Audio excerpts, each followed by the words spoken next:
Weaving is the life of the people of Pasay. It has been there for centuries already. But now we plan to give it more life, from ordinary mats to something more contemporary na maging part siya ng fashion. Lara is one way of revolutionizing the banig industry, but it does not end there.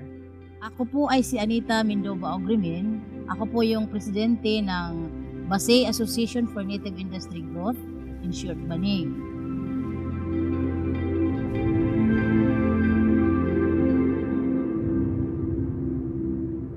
Nakakataba ng aming puso na global na pag-uusapan na ito yung ginagawa ng mga weavers ng Basay. Nung tulungan po kami ni Congresswoman Antan, umangat yung presyo ng banig. Sa ngayon, nakakatulong na kami sa pamilya namin.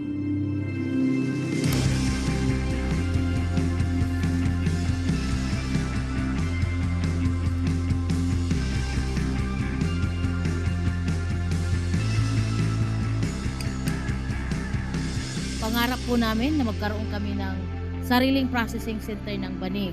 Pangarap din namin, mas umangat pa ang buhay ng mga weavers at saka yung mga nagtatanim din ng tikog. Gusto namin na ma-encourage yung creativity ng mga Samarno, ng mga Basaynon para mas mapansin pa yung industry na to. And hopefully, it will alleviate poverty as well.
Welcome to the second International Poverty Conference hosted by Summer State University, co-hosted by Northwest Summer State University in collaboration with the 9 Eastern Visayas State Universities and colleges. My name's Mikey, your moderator. Before we kick off, please be guided by our online etiquette. Your name in Zoom room shall appear copied by your honorific first name dash affiliation. Example, Miss Mikey dash SSU. As much as possible, please turn your cameras on all throughout the duration of the event. Should you have questions, please feel free to key them in on our chat box. It will be addressed by the person concerned. Turn off notifications. Those little things might cause distractions to other meeting attendees. Turn on the lights. If you can, get proper lighting. Sit near a window or have a bright lamp nearby. Look at the camera when talking. I know it's a bit awkward at first, but the audience will appreciate eye contact. Mute your microphone if you're not talking, and once you've been admitted to the Zoom room, clear the space behind you. See if you can move your camera so it is directed to a wall or a clear spot. But since we have a virtual background, specially designed for this year's iPOVCON, we are encouraged to use it. Please come early. If someone is late, there's no need to recap. Keep it professional. Maintain professional posture and appearance. Stay present. You might miss out on key information since we are using a webcam. Let's use attentive body language. Give some grace. Be patient with other participants and allow some grace for any communications that occur. Everybody is encouraged to be active and participative. Ladies and gentlemen, to recapitulate what transpired yesterday, yours truly will be sharing some information about the first day of iPOVCON. The first day of the second international conference was a successful opening and a warm start for a fruitful 3-day confab. We were graced by renowned speakers and guests not only from our very own Philippines, but also from our neighboring countries all around the globe.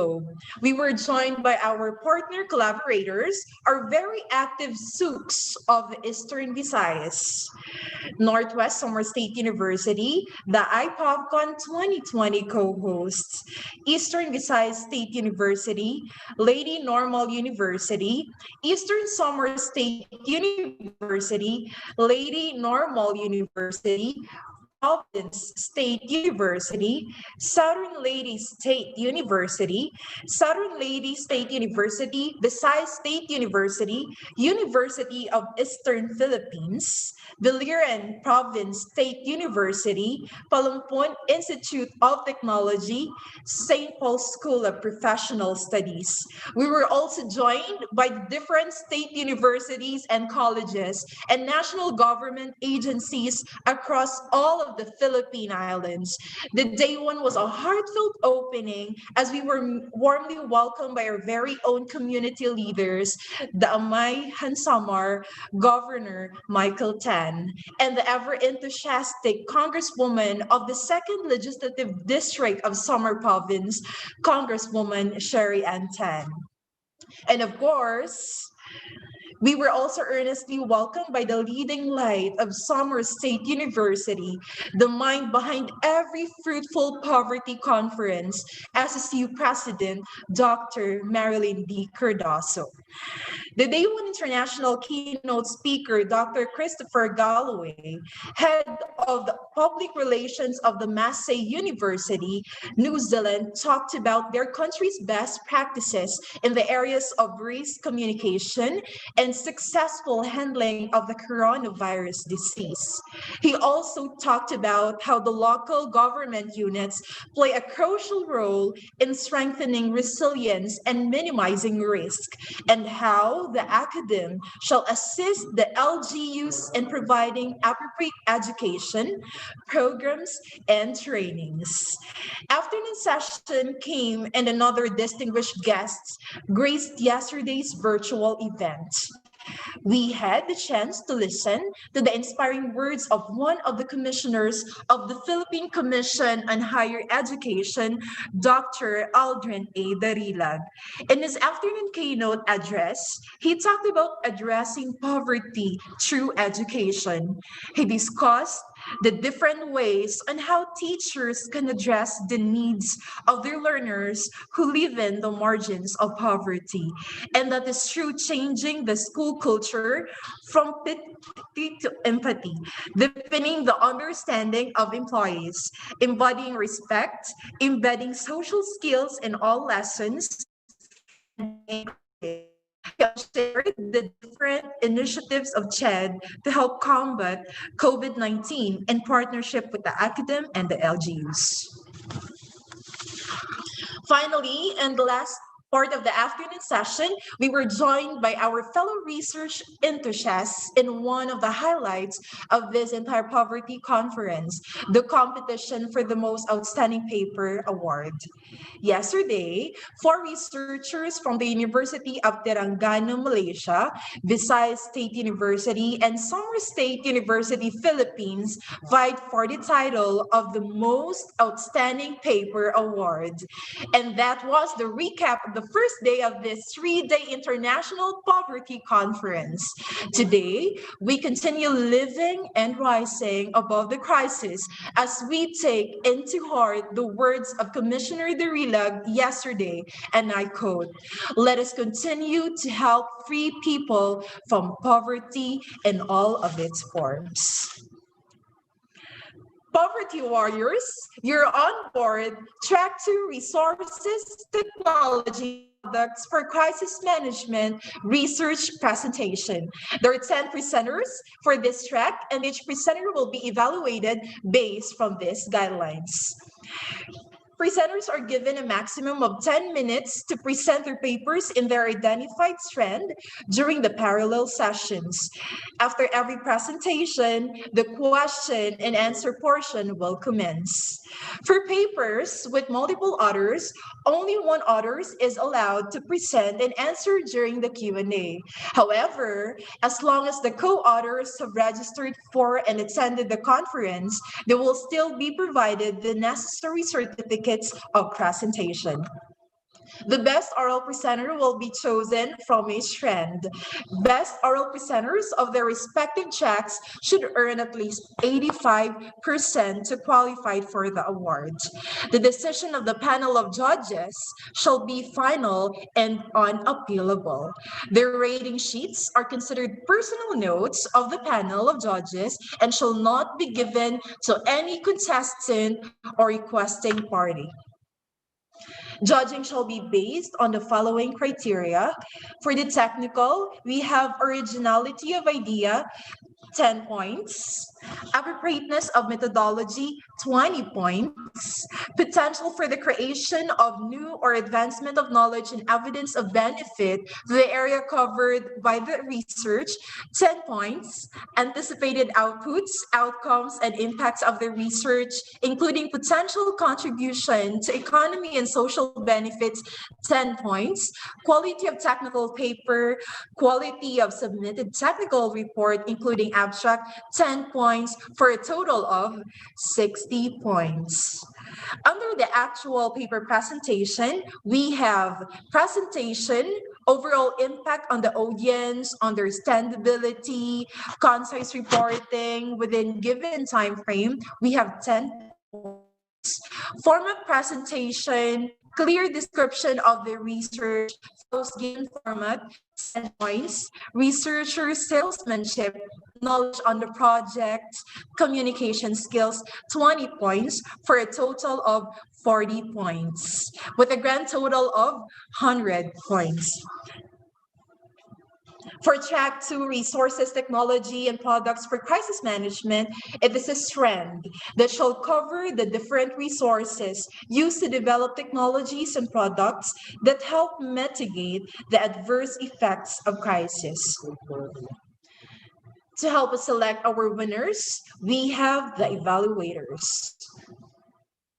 Our first evaluator is a professor of Lady Normal University, Tacloban, Philippines. Let us all welcome Professor Jonas P. Villas. Good morning, everyone. Good morning, sir. The next evaluator is a CET Research Coordinator of Northwest Summer State University. Let us give a virtual applause to Engineer Chidoro A. Amatosa. Good morning, everyone. Good morning, sir.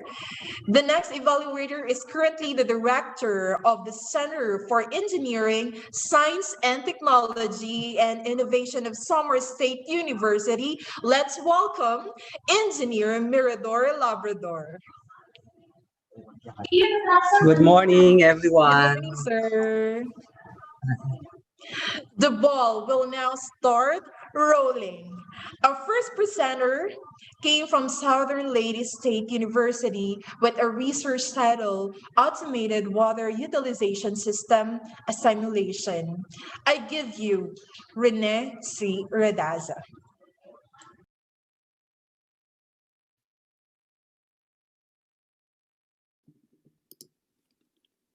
Good morning. My name is Rene Siradaza from Southern Leyte State University. I am here to present my paper entitled Automated Water Utilization System. The design and development of an automated water utilization system in the rural areas is wanting. This study embarked on the simulation of an automated water utilization and conservation at the household level. Specifically, it determined the performance of the developed system in terms of functionality, performance, robustness, and workmanship using a developmental evaluative design. The participants who rated the system were residents of Barangay Rizal, Sugod, Southern Leyte. Through the standardized adaptive evaluation form from Rochester Institute of Technology, the data were tabulated, analyzed, and interpreted. The developed system consisted of a web application interface with Arduino that controls the household water consumption. Aside from the system feature of prepaid loading capability, the water usage can be monitored using smartphones, laptops, and personal computers of the users. Results on the performance showed that the newly developed system was efficient in water utilization, conservation, and disseminating a timely and accurate notification for water usage and remaining balance. Majority of the respondents intended to use the developed system as it meets their demands and satisfies their expectation as to system's functionality, performance, robustness, and workmanship. The respondents considered the system's attribute as superior. Conservation of water has a high priority around the globe. Concerns about it had led to an increased focus on the potential to save water, especially in rural areas. It is achievable by reducing the demands for water by using water more efficiently and managing water resources.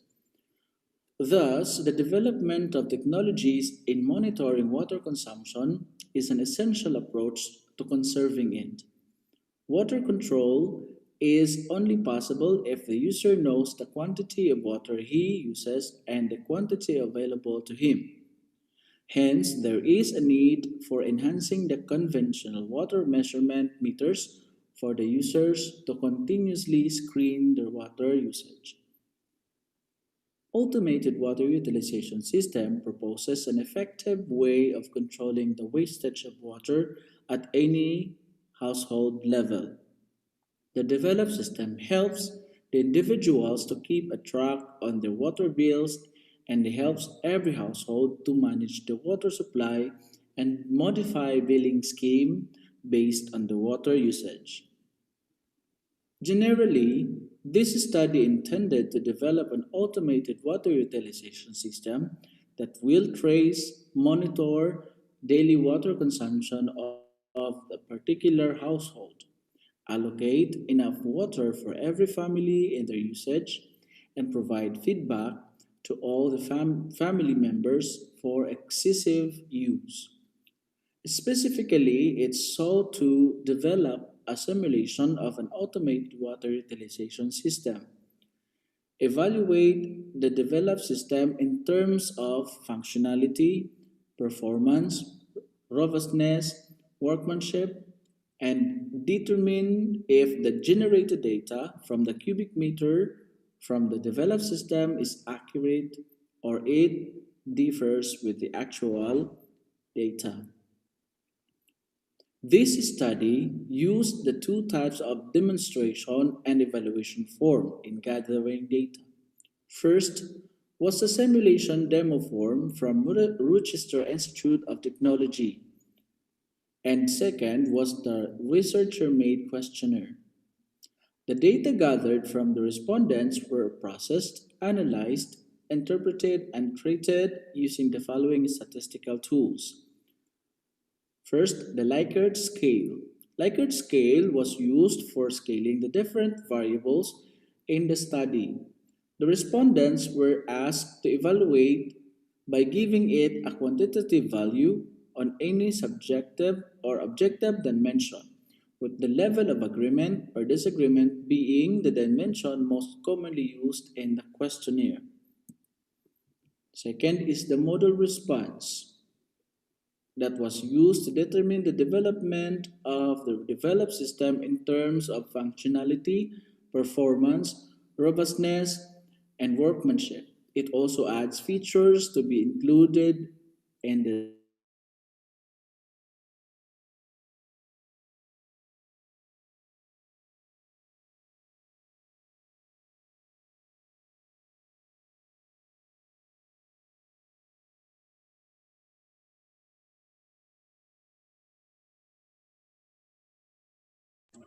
Our, our apologies for technical glitches.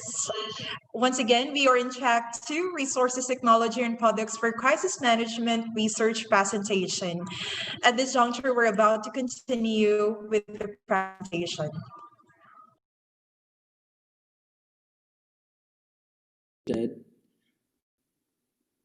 the user will receive a notification and the Arduino will now prompt the solenoid valve to open and allowing the water to flow.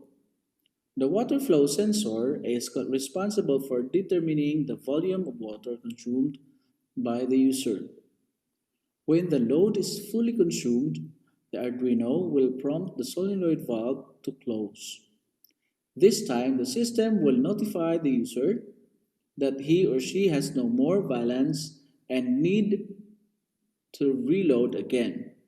If the user did not consume the water entirely, every time the user cuts off the water flow sensor will send data to the system and notify the user of its consumption and how much is left.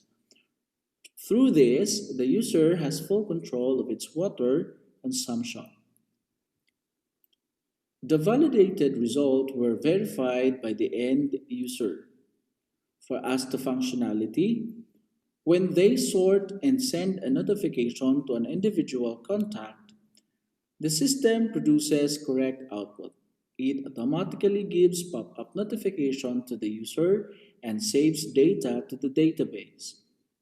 The database check during querying, like adding, deleting, searching, and updating, and sensing context online. This entire feature generates the desired output as required by the end users. As to performance, the system responds immediately to every action the end user performs, and it operates at the maximum level of accuracy and preciseness at all times. As to robustness, it coops the needs of the end users and the system supports serviceability, maintainability to the user. Once the user have registered, they will be notified in any updates available online. As to workmanship, the system immediately responds to the user needs and checks and validates first the data entered before the next transactions happens. The system processes well all data that results in the first usefulness.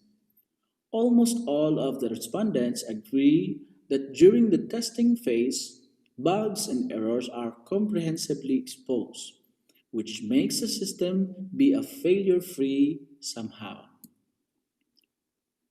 The final result of the respondents' evaluation of the automated water utilization system was superior.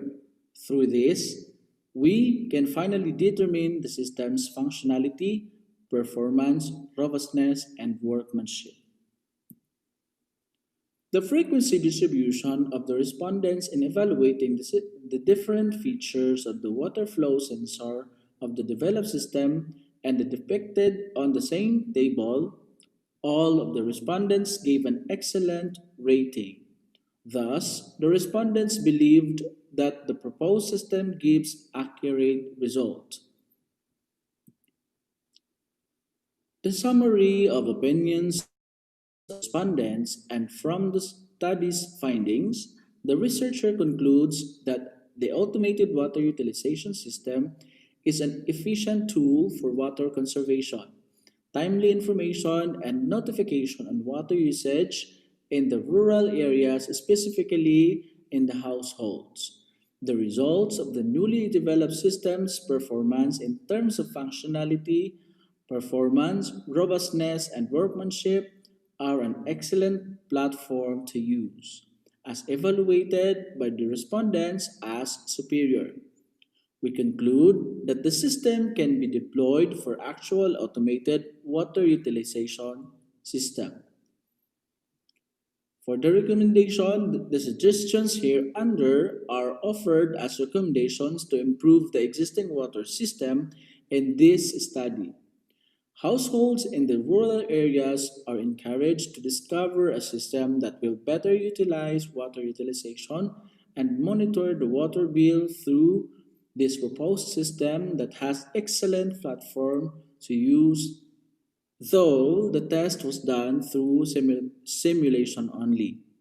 If orientation and training may need to conduct on how to use the develops automated water utilization system, it will be possible after rounds of evaluation since the study was only covered through a simulation.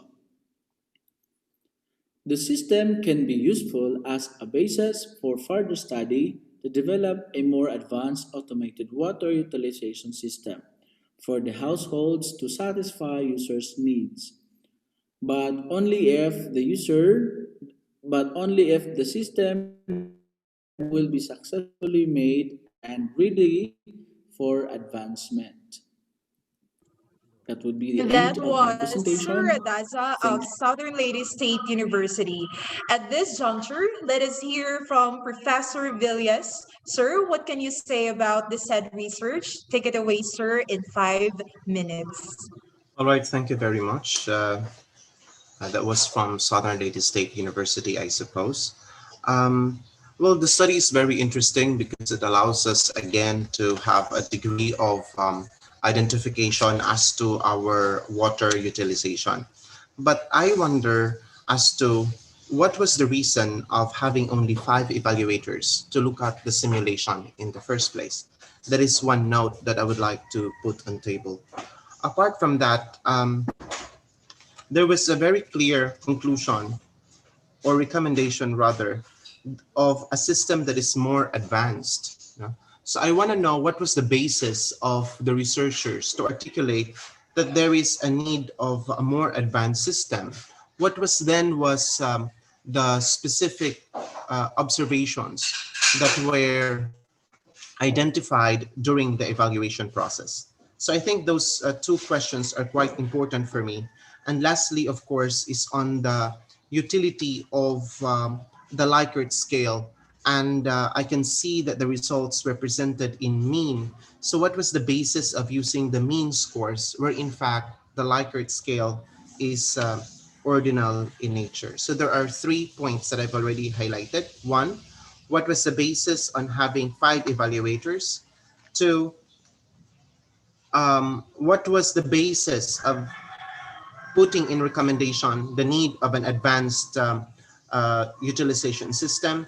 And three, the basis of the utility of the median, of the means rather, as a point of reporting your scores for the Likert. Sir?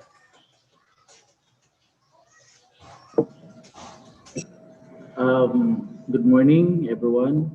Thank you for this opportunity. Thank you, sir, for that question. So, for the first question, uh, I chose only 5 correspondents because they are I chose only experts for that particular as respondents. That is what and based on the Rochester what's this? Institute of Technology, we have this form, standard form that we use, and based on that form, there is only 5 uh, experts that will be responding to that particular uh, form, sir. And for the second, what's sir? Can you recall the second question, sir? The second question has something to do with, I'm interested to understanding why did you say that there is to develop a more advanced automated water utilization system. I mean, I understand that this is in the process of, you are in the process of developing a water utilization system, but why say that there is still a need of coming up with a more advanced? So is this something that you see in your material right now or in your simulation right now, that there are still issues that needs to be addressed? Thank you for the question, sir. Um, yes, I stated that needs to be more advanced because as for my presentation, it is stated that it is only a simulation, which we cannot, which I wishes to use the most relevant devices to address and solve the advancement of the particular system, sir.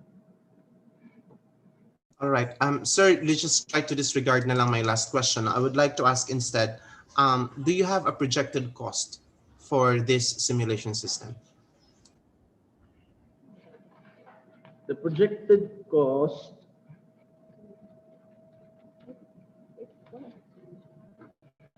I was not able to present in my presentation, sir, the projected cost of my project.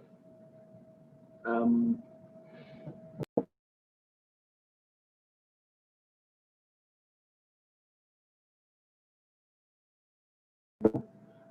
I think I missed that part, sir, of my estimation of the cost in my system, sir.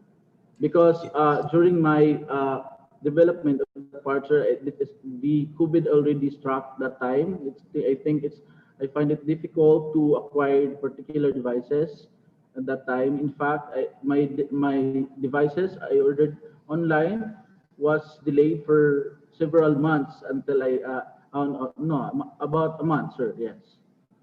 All So right. that's So thank you so much, sir, for answering that question.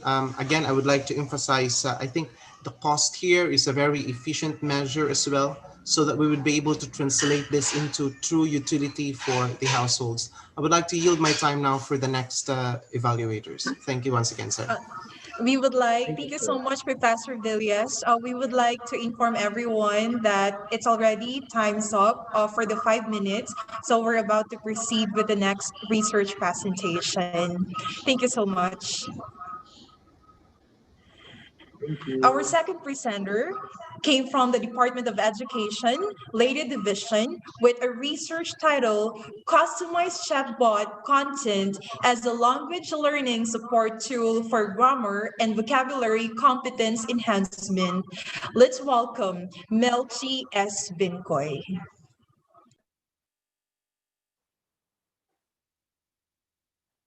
Good day, everyone. It is such a great honor to be part of the second International Conference on Poverty Alleviation and Sustainable Development, and I am exceedingly overwhelmed to have this opportunity to share this research study with the goal of creating revolutionary changes in education and advance our society as a whole. I am Melchi S. Vincoy from the Department of Education and currently affiliated with the Southern Leyte State University Graduate School. Let me begin my presentation with these statistics from the results of the study conducted by the Program for International Student Assessment, or PISA, in 2018, where the Philippines scored the lowest in reading comprehension among 79 participating countries. Achieving communicative competence in English is a challenging task due to several emerging obstacles and limitations of today's second language learning context in the Philippines even before the onset of COVID-19 pandemic. Overpopulated class size and insufficiency of time often hinder individualized supportive feedback to take place. Sometimes class contact and interaction are getting affected because of other ancillary functions teachers ought to perform at school and some external crises such as COVID-19. Despite the abundance, complexity of these materials and internet accessibility impede ICT integration in the classrooms. Now, how can the teaching learning process possibly be sustained and reinforced amidst all these problems? Answer: chatbots. Chatbots are computer programs that attempt to simulate conversations of human beings via text or voice interaction. They have surfaced in the modern society and are becoming a universal trend across fields such as e-commerce, medicine, and customer service industry. This platform uses instant messaging as the application interface that mimics natural interaction. With its vast functionality, the use of chatbots in education has recently drawn much attention from the researchers. With its artificial intelligence system, it can accommodate and provide responses to a network of learners, thereby compensating individual supportive feedback. And since chatbots are available 24 hours a day, students could access it anytime and could be used by teachers to supplement classes. Lastly, one of the salient features of chatbots is its convenience. Social media platforms such as Messenger allows anyone to access chatbots generally for free on mobile phones. And since chatbots are deployed via Facebook Messenger app, it comes handy and cost-efficient for student use. Although these evidences point out chatbots as a potential pedagogical agent, little has been known about its use as a language learning tool, particularly in the Philippine setting. Hence, this study is aimed at developing a customized chatbot with teacher input and then further determine its user perceptions and acceptability. This is anchored on the idea that understanding user perceptions and acceptance is an integral element of the development and implementation of any technology as per Taherdust in 2019. To achieve the aforementioned goals, this methodology was followed. A developmental research design was used as it involved the study of designing, developing, and critiquing a technology. User perceptions and acceptability were investigated using descriptive exploratory method. 30 students from the Senior High Department of Alon's National Vocational School were selected using convenience sampling to complete the TAM questionnaire after the customized chatbot has been deployed and accessed. Additionally, 5 teacher critics were asked to evaluate the chatbot as a pedagogical agent using the attributes for chatbot quality assessment in the study of Smutny and Shrebarova as criteria. Data collected were processed and analyzed using frequency count, mode, and percentage, as well as thematic analysis. Now, before I proceed to the discussion of the results, I'd like to give an overview of the developmental phase of the customized chatbot. First is the activation of the chatbot, where a Facebook page is connected to a chatbot creator platform. Second is the customization of the chatbot input. This is where the chatbot content and dialogue flows are edited. Then, the chatbot underwent content validation, and any errors detected in the pre-deployment testing will be subjected for correction. And then finally is the chatbot deployment stage. Let us now proceed to the results of the study. The first research question dealt with the student user acceptability of the customized chatbot. Results in the stack bar chart reveal that the most common response on all constructs was strongly agree. These results suggest that the respondents find the customized chatbot accessible and useful for learning. Furthermore, the respondents have displayed a positive attitude towards the use of this system and expressed that they intend to use the material for grammar and vocabulary development. So now that we have known about user acceptability of the customized chatbot, let us now proceed to student users' perception towards customized chatbot usage. After coding their responses and applying thematic analysis, several constructs were revealed. Three major themes emerged. First is the perceived benefits of the customized chatbot features. Second is the perceived language learning support received. And third is the perceived limitations of the chatbots. The first perceived beneficial feature of the chatbot is its ability to provide a real-time feedbacking system. Second is that it allows a fun and engaging learning style. The customized chatbot allows users to take a break while learning through its three features: the joke segment, grammar hugot, and fun facts. These segments are inserted between lecturettes, and users can decide whether to proceed to the next topic or take a break. Here are some screenshots showing the break time activities. The third perceived beneficial feature by the students is that it imitates human-like responses. Many users significantly found the chatbot to mimic teacher-like responses, giving them a feeling of being in a real classroom setup with teacher support. Fourth is the chatbot was perceived to have enabled self-paced learning. A user noted that it personally made him become a responsible and independent learner. Having the ability to guide one's learning activities is an integral component of becoming an active learner. Lastly, a common sub-theme appearing in almost all responses is the simplicity of the customized chatbot. Aside from finding the chatbot features useful and engaging, users have also felt another level of emotional support extended to them. The responses from student user number 13, 14, and 27 show that the customized chatbot can be used as a support system that is perhaps missing elsewhere in the learners' lives. Users have expressed also that they can give their answers and ideas without having a feeling of being judged.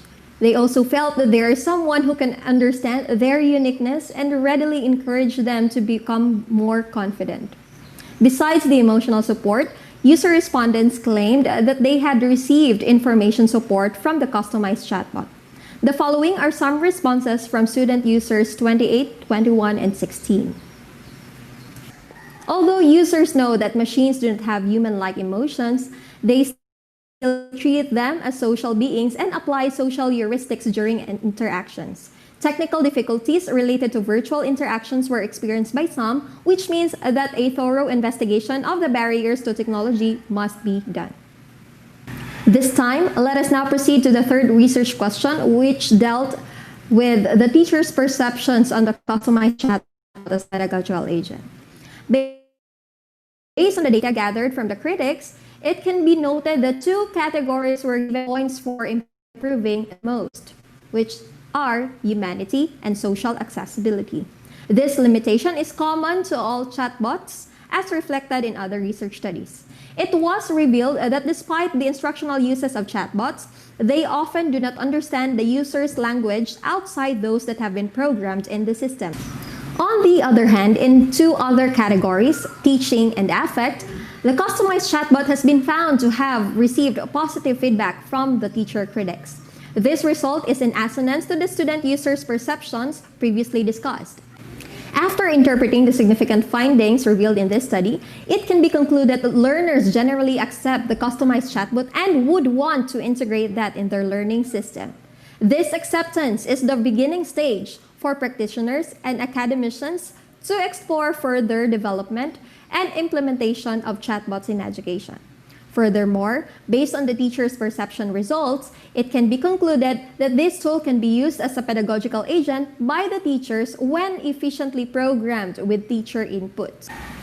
It is recommended to utilize this innovation using the flexible learning modality, then experimentally test its effectiveness.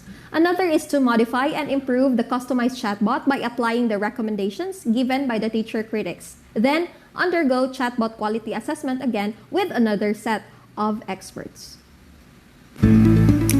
Technology thus bring about significant educational reforms that could achieve a learning productivity improvement. It has the power to accelerate learning and expand the network of learners, address individual learning needs, and provide an array of learning styles. Thank you, Ms. Melchi S. Binkoy. The second research presented will be evaluated by Engineer Teodoro A. Amatosa. Sir? Good morning. Good morning, sir. First, congratulations for your presentation. So I have only 3 points that I'm going to consider when it comes to your research. The first one is, what is the difference of your chatbot to the existing smart chat box system in the market? Thank you, sir. This chatbot is different from the existing chatbot platforms available in the marketing industries and e-commerce because the content in this chatbot is customized, meaning to say it is the teacher who designed the content, meaning to say the content is now specifically designed and aligned to the learning needs, language needs of the students. Chatbots were primarily created to accommodate marketing needs and customer service. And later on, it has been found out that because of its vast functionality, it has been found out that chatbots can be used in education. So what differs is, in summary, what differs is its customized content. There is a teacher input this time. Okay, the second one is, how do you manage the security of your chatbot when regards to the social media? Security in terms of personal information of the user, sir, or Personal information of the users of the chatbot. yes, sir. Okay, sir. So this chatbot does not solicit any personal information other than the name and their language learning needs. It does not particularly solicit information such as their address or what. So only the basic information, and it remains anonymous. So only the developer can access it, sir. Okay, and lastly, how does your research contribute to the body of science?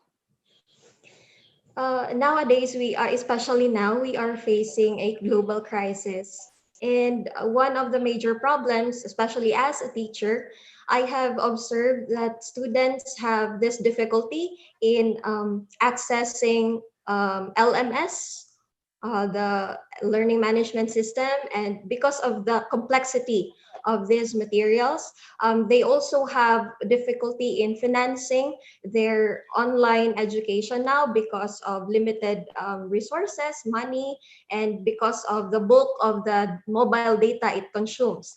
Now here comes chatbot. Chatbot comes handy. It is user friendly. It functions just like since it is being deployed in a messenger application, it comes handy. It is user friendly. It is just easy to use, just like how you are chatting with your friend.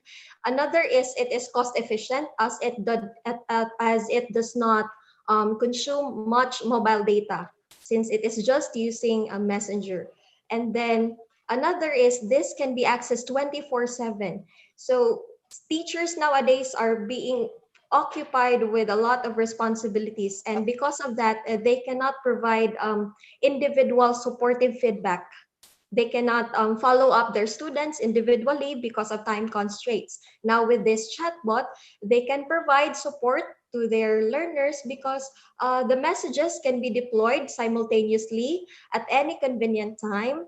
depending on the scheduled messages. Also, this chatbot has the ability to re-engage conversations when prompted, sir. And I believe this tool really has a potential as it has been widely used in the third world countries. Um, and then I believe that this also has the capacity to make revolutionary changes in Philippine setting since we are now entering a digitalized era, sir. Did you consider, when it comes to security, did you consider the data privacy act on it upon doing that system? Sir, the personal information of the users are not readily exposed to anyone. This functions just like Google Chrome or whatever applications that require personal information. So only the names of the students are being utilized in this service, sir. All other basic information, all other personal information such as their address or perhaps their family background are not being processed in this software, sir. Thank you and congratulations. Thank you, sir. Thank you so much, Ma'am Vicoy and Engineer Amatosa. At this juncture, let's proceed to the third presentation. He came from Northwest Summer State University with a research title, Agro-Waste Research and Augmentation, Aura, Development of Animal-Based Gelatin Edible Bioplastic. Let's all welcome Chody Lester V. Panella.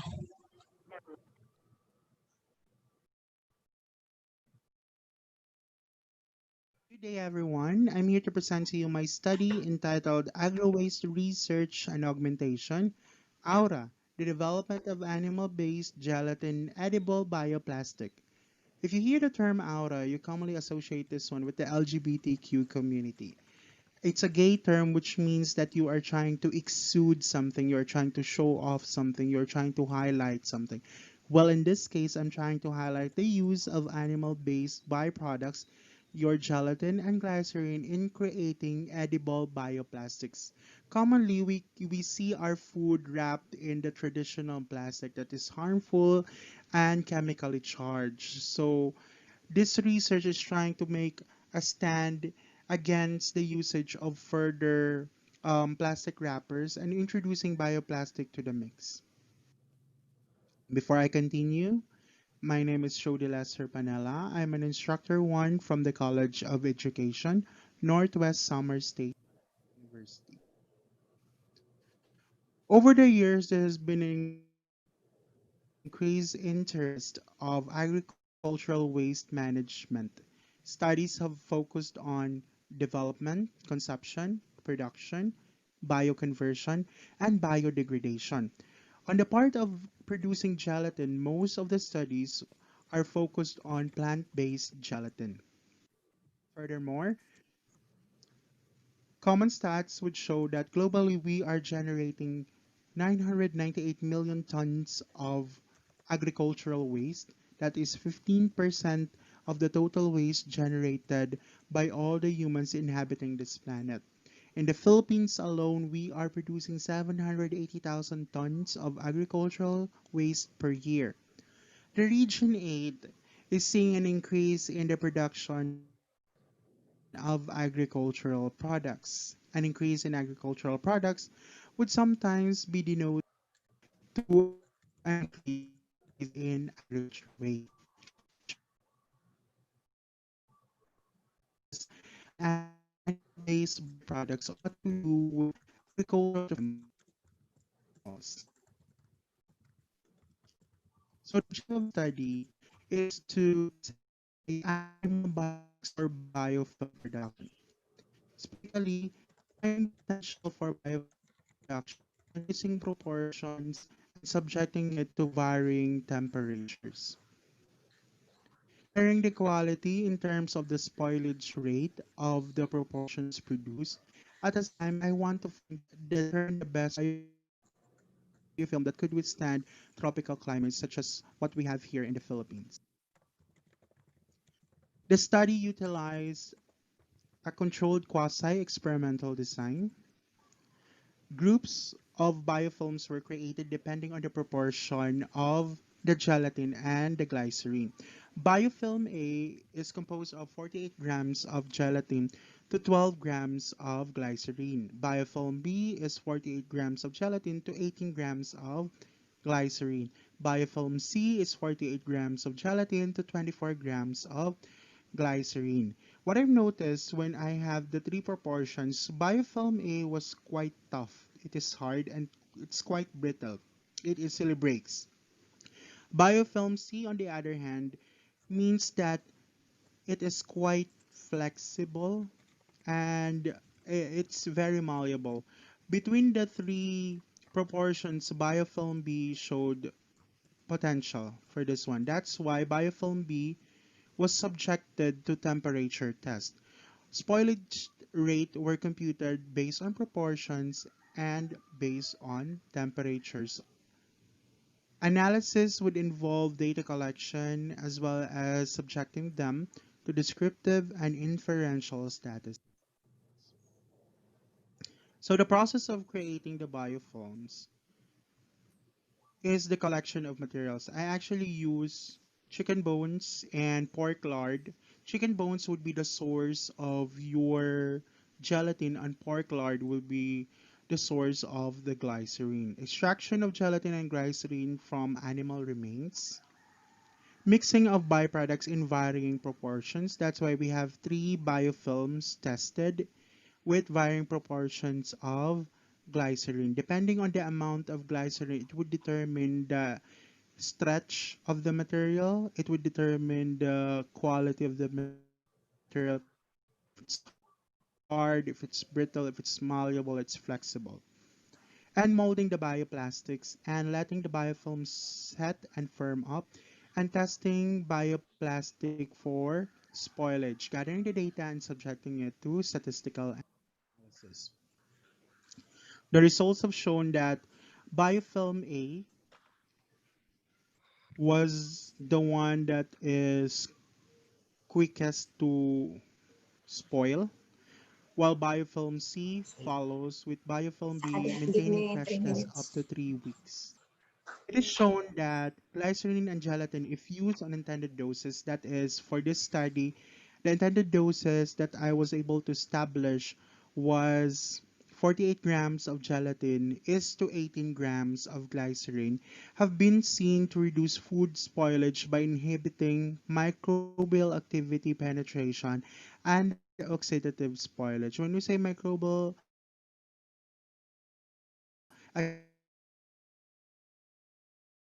activity penetration, it means the proliferation of microbes and germs within the food.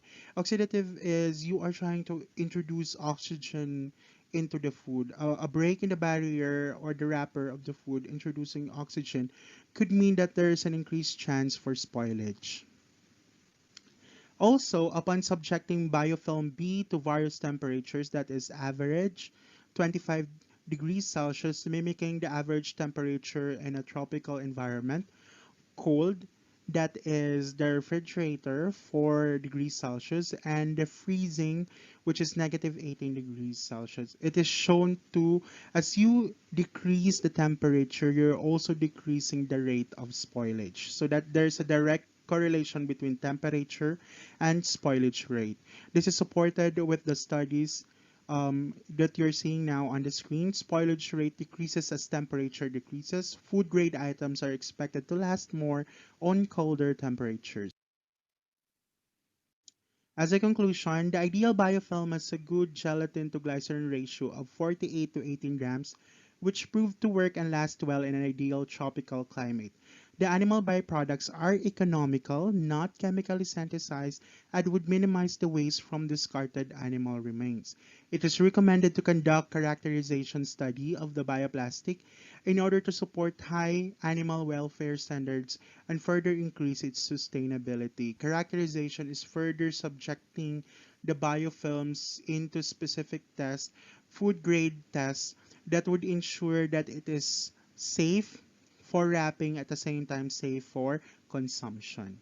As a parting message, I just wanted to say that the era of zero waste future and nose to tail consumption is not far from reality.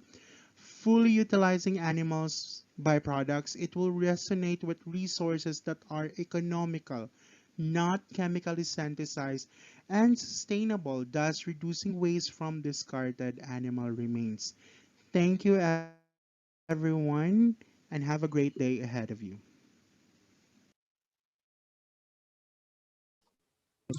Thank you so much, Sir Canella. At this point, let us hear from Engineer Labrador. Sir, what can you say about the research presentation?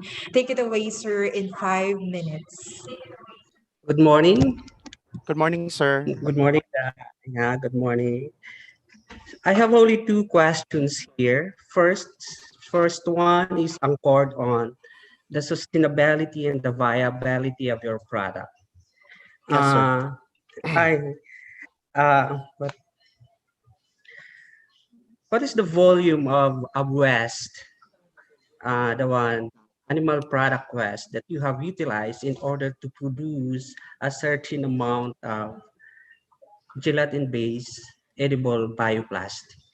Okay, thank you for that question, sir. Actually, when we are producing gelatin and glycerin for this case, I actually utilize 1,000 grams of animal waste. That is animal bones, the chicken bones, and another 1,000 grams or the 1 kilogram of pork lard or pork fat for this one. Do And you think that oh, go ahead, sir. Go ahead. that volume is enough, uh, commensurating the outcome of the product or the size or the volume of the derived product? Actually, that was my set standard in producing gelatin and glycerin. I usually start with 1 kilogram.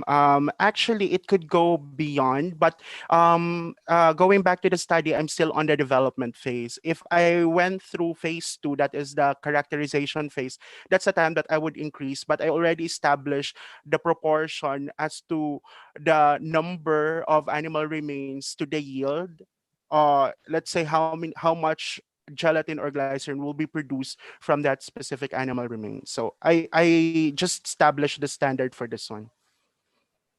Okay. Another one is, as you have mentioned, most of the bioplastic use are usually plant-based. Yes. However, yours is animal-based. What is Mhm. then the advantage or the nutritional value, assuming if there are, or other value could be attributed to your developed product as compared to the existing bioplastics that we have?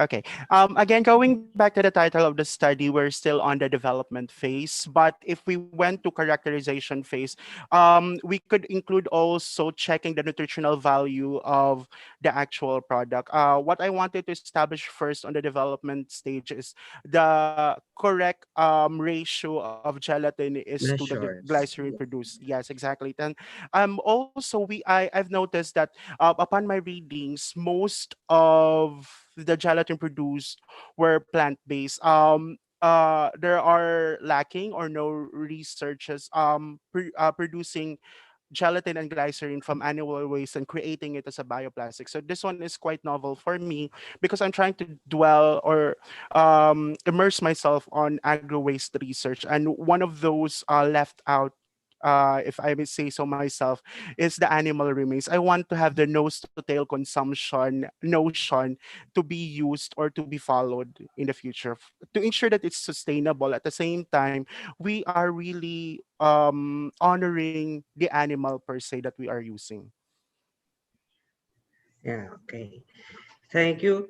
By the way, I read your paper and I appreciate your innovation. Actually, assuming that your technology is novel, then your projects is really commendable. In fact, the process that you have developed as well as the product itself could be subjected for application for under utility model. So you Yes, can sir. apply for that. And Yes, sir. I'm actually planning to do that. That's why in the paper you can actually notice that I didn't include all of the process because I want the process to be under my name because I don't want others to claim it for themselves. And also I just want to utilize that underappreciated waste per se. Thank you. okay, that's all. Thank you. Congratulations. Thank you, sir. Thank you so much, Sir Chody Panella and Engineer Mirador Labrador. At this juncture, we're about to proceed with our fourth presentation. He came from Northwest Summer State University with a research title, Agro-Waste Research and Augmentation, or AURA, Carbonization of Coconut, Cucus nucifera, has as raw materials for charcoal briquette. I give you Chody Lester B. Panel. Good day, everyone. I'm here to present to you my study entitled Agro-Waste Research and Augmentation, AURA, Carbonization of Coconut Husk as Raw Materials for Charcoal Briquettes. If you hear the word aura, you often quickly associate this one with the gay community. The LGBT community or the LGBTQ lingo, aura is the equivalent of the word to project. Want to show off something. You want to place something at the forefront of everything. Well, in this case, I want to put coconut husk the middle of it all. I wanted to take center stage. I want to show the world that coconut husk can be used as a raw material for charcoal briquette. And not only the traditional coconut shell that we commonly see here in the country, or the wood charcoal that is widely used in the entire world. It is possible to create raw materials of coconut husk through the process of carbonization. But before I get to that, let me first introduce myself. I'm Chody Lester Panella, an instructor one from the College of Education, Northwest Summer State University. Over the years, there has been an increased interest of agricultural waste researches focused on concept, generation, reduction, food bioconversion, biodegradation, and valorization. But none of those researches focused on carbonizations of agricultural waste. Why do I insist on the topic? Let's go with real picture. Globally, we are producing 998 million tons of agricultural waste. That is 15% of the total waste generated by the 7 million inhabitants of this planet. The Philippines alone is producing 780,000 tons in a year agricultural waste. The Region 8 is now seeing an increase in agricultural production. An increase in agricultural production would mean something. That is an increase in agricultural waste. Most of the time when I travel, I commonly see such scenarios that you're seeing now that for agricultural waste, they commonly burn them because they don't know how to use them.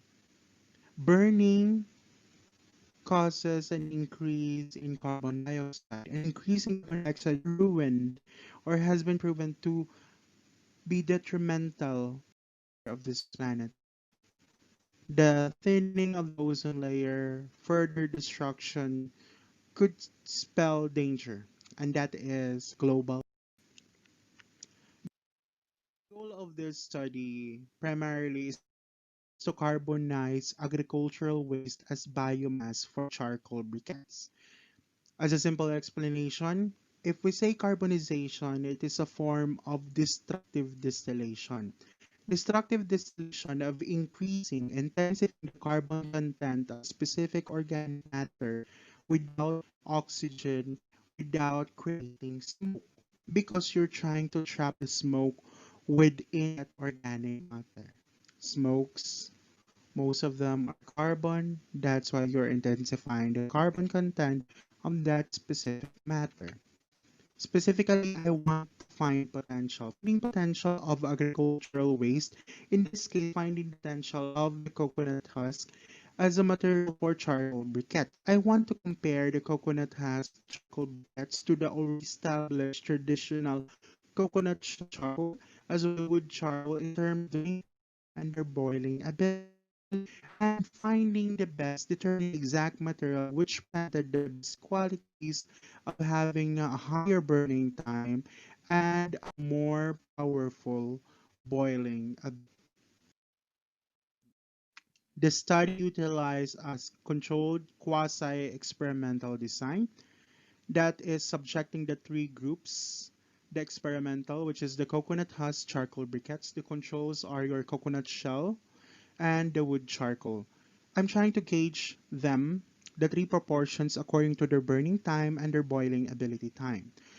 Then I'm going to subject the data collected to descriptive and inferential statistics.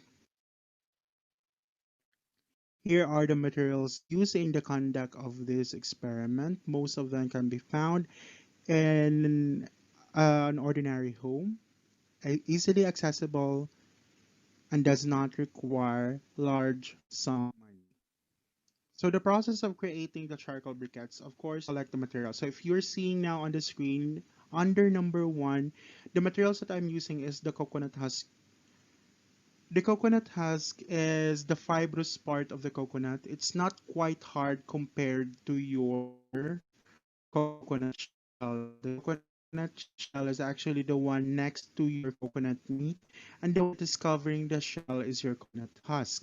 Coconut husk, I'm actually tearing them down, partial grinding of the materials, then drying them and subjecting them on the improvised carbonizer. As you can see on the picture, you are introducing fire at the bottom. Once the smoke or signs of burning, you quickly cover the bottom and the top, thus trapping in the smoke within the materials. If the carbonization is done, you ground the materials to a fine powder. Then you add the binder, the biomass binder, to bind it all. The biomass binder is not enough to create charcoal briquettes. You need to put in pressure. That's why you put the mixture or molds and you apply certain amount of pressure. The drying of the briquettes would depend on the moisture content of the molded briquettes. So if it's wet, and it could entail 1 to 2 weeks of curing time. If it's somewhat dry, it could be cured 3 to 4 days. Then it was subjected to various testing, the boiling ability and the burning time, and the data collected were subjected again to statistical analysis. The results. For the burning time test, that is from the ignition of the briquette samples, as well as the control, and measuring the duration of how long it will sustain the flame until it completely turns to ash, the coconut husk charcoal briquette has the longest burning time. Again, it shows a promising result, but how about the boiling ability? What is boiling ability per se? Boiling ability is you subject each proportion or each group to boiling a 100 ml of water and measuring the time for the water to reach its boiling point. That is a 100 degrees Celsius.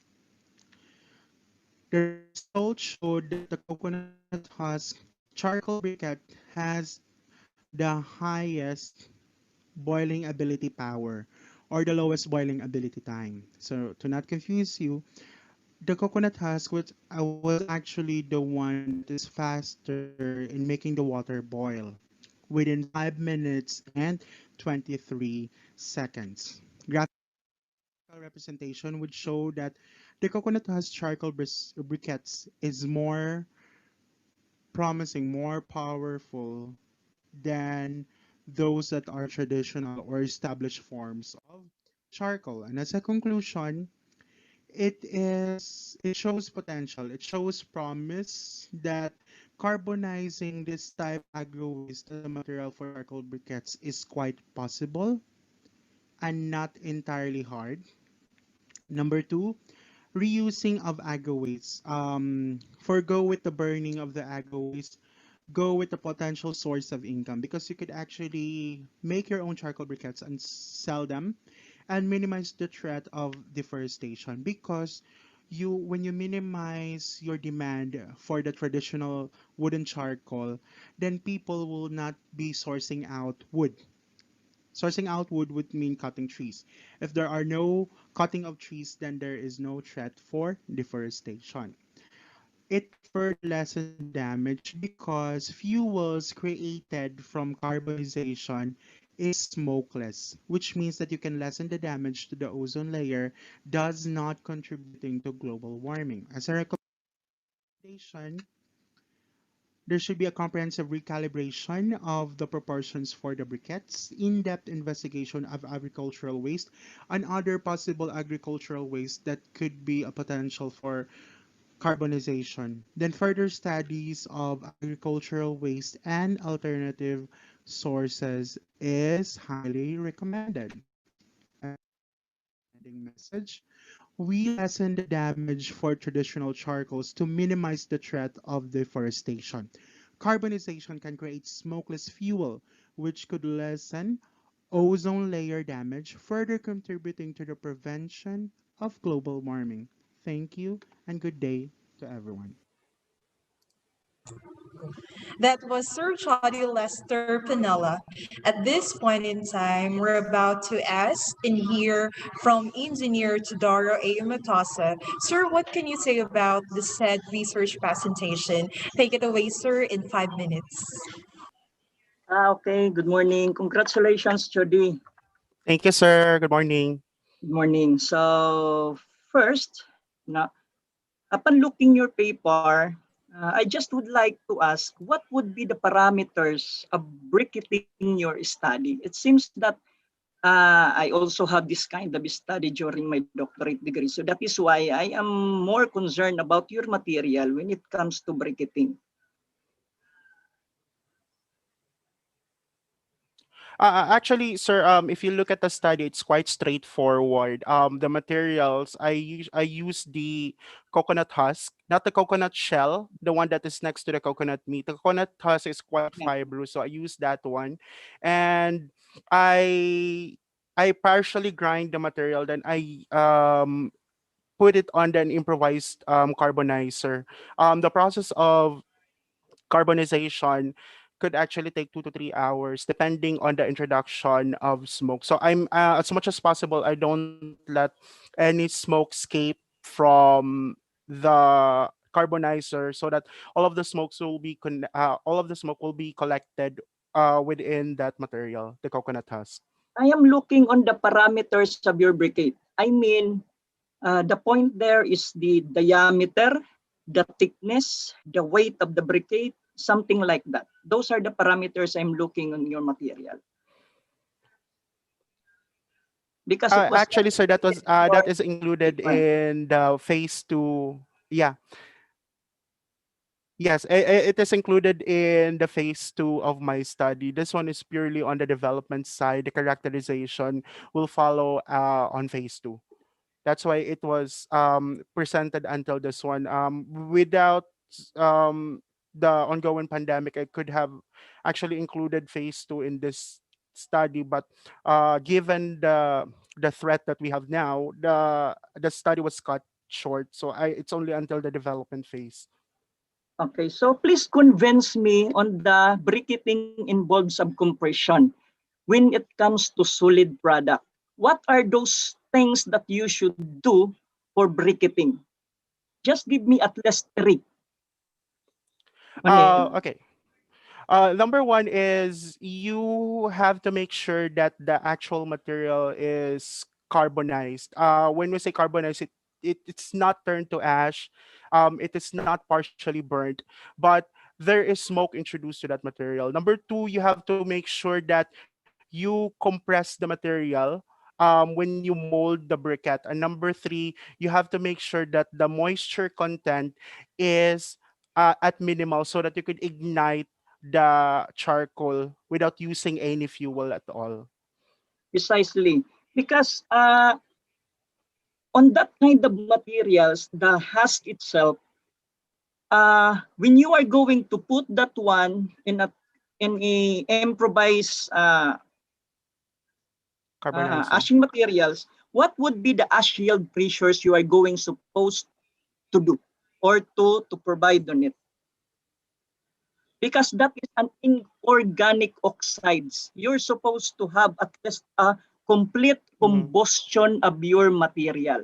So what are the ash yield of your rice husk now? The yield per se, sir, you're asking for the yield? Yeah, the ash yield of your materials, because that is an inorganic husk as an inorganic materials. So can you Actually, give me the ash yield? okay, thank you for that one, sir. Actually, if you're trying to turn a 1 kilogram husk into ash, or rather, doing the briquetting process, it's actually 1 kilogram is to 200 grams of ash yield. So it's more roughly 20% from the total weight prior to the carbonization process. Yeah. And the WSSU now has a new furnace. You can use that one when it comes to carbonization, so that you can have at least a nanoparticles for your ash in order for you to have a complete combustion of your materials. That is very important when it comes to briquetting. And the briquette also has a Okay. simple wire of hole on a center. I don't know if some other Yes, researchers sir. here from the DOST will agree with me, because that is the one that we did during our research in Taiwan Tech for briquetting. So I just would like Yes. to commend your study, which is very good, which is very good. Well, in fact, you are there already. I am just only adding some points of view in order for you to come up with a better briquette. So, as I Okay. have said a Thank while you for ago, the that one, first sir. thing that I'm going to do is to look for the parameters on it, which is very important when it Mm-hmm. comes to parameters. As I have said, a diameter, the thickness, the weight of the briquette, the volume of the briquette, the bulk Mm-hmm. density, the moisture, then the heating value must be included on your study. Mm-hmm. It should be the first thing that you should do when it comes to briquetting. Yes, Now, sir. another one is you Yes, sir. told I will us, definitely include that one on phase two. yes, you told us that during your boiling ability test, it was stated that your material can generate a higher temperature compared to other two proportions, isn't it? Can you please give me the Uh, heating value on it? okay. Actually, sir, I actually based that one on how fast it could have a 100 ml of water reach the boiling point. So, um, the temperature of the charcoal would range from 180 to 200 degrees Celsius at start. Then it could be until 500 degrees to 600 degrees Celsius. So Well, that right now I material, haven't included that one because yes, sir, go ahead. yeah. That your material is very promising, ano. So I just that is why I am Mm-hmm. asking for the heating value, which comes first on the start of your production, ano, or at the end. You measured your heating value at the end or at from the start.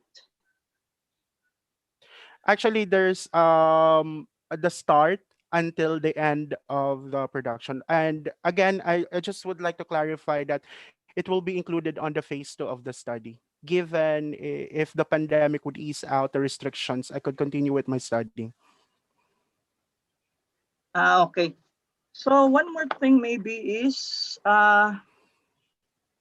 don't forget to provide the analysis heating value, because that is the most important thing when Yes, it sir. comes to I'm taking heating that value. one. I'm taking note of that one. Sorry.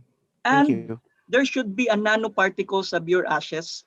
Compute that one and rate that one in a graph, providing the the quality index of the biomass.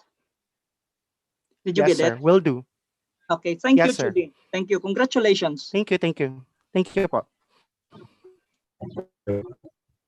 Thank you so much, Sir Matos.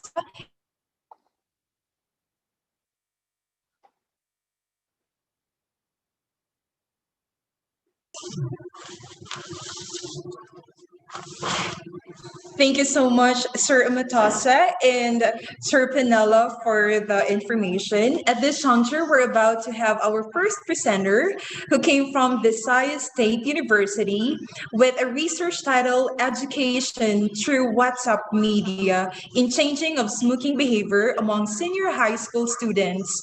Let's welcome Joel Ray Ako.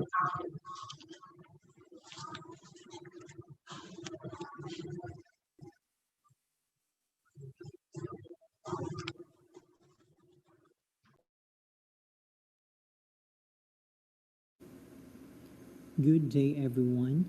This is Joel Ray Acob from Visayas State University, and I will be presenting to you a study entitled Education Through WhatsApp Media in Changing of Smoking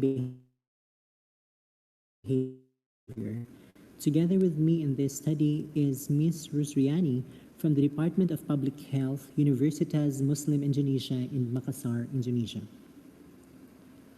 Teenagers who are considerably susceptible to smoking must be educated to prevent smoking behavior that can cause health problems and even death. A quality character is absolutely necessary, and despite the fact that social change and modern lifestyle tend to increase various problems in the lives of our young people. This is due to teenagers who experience a transition period where they always want to try the latest trends. They're easily affected and want to be accepted in their peers. Many of these behaviors can bring health risks, such as smoking, drinking alcoholic beverages, using drugs, among others.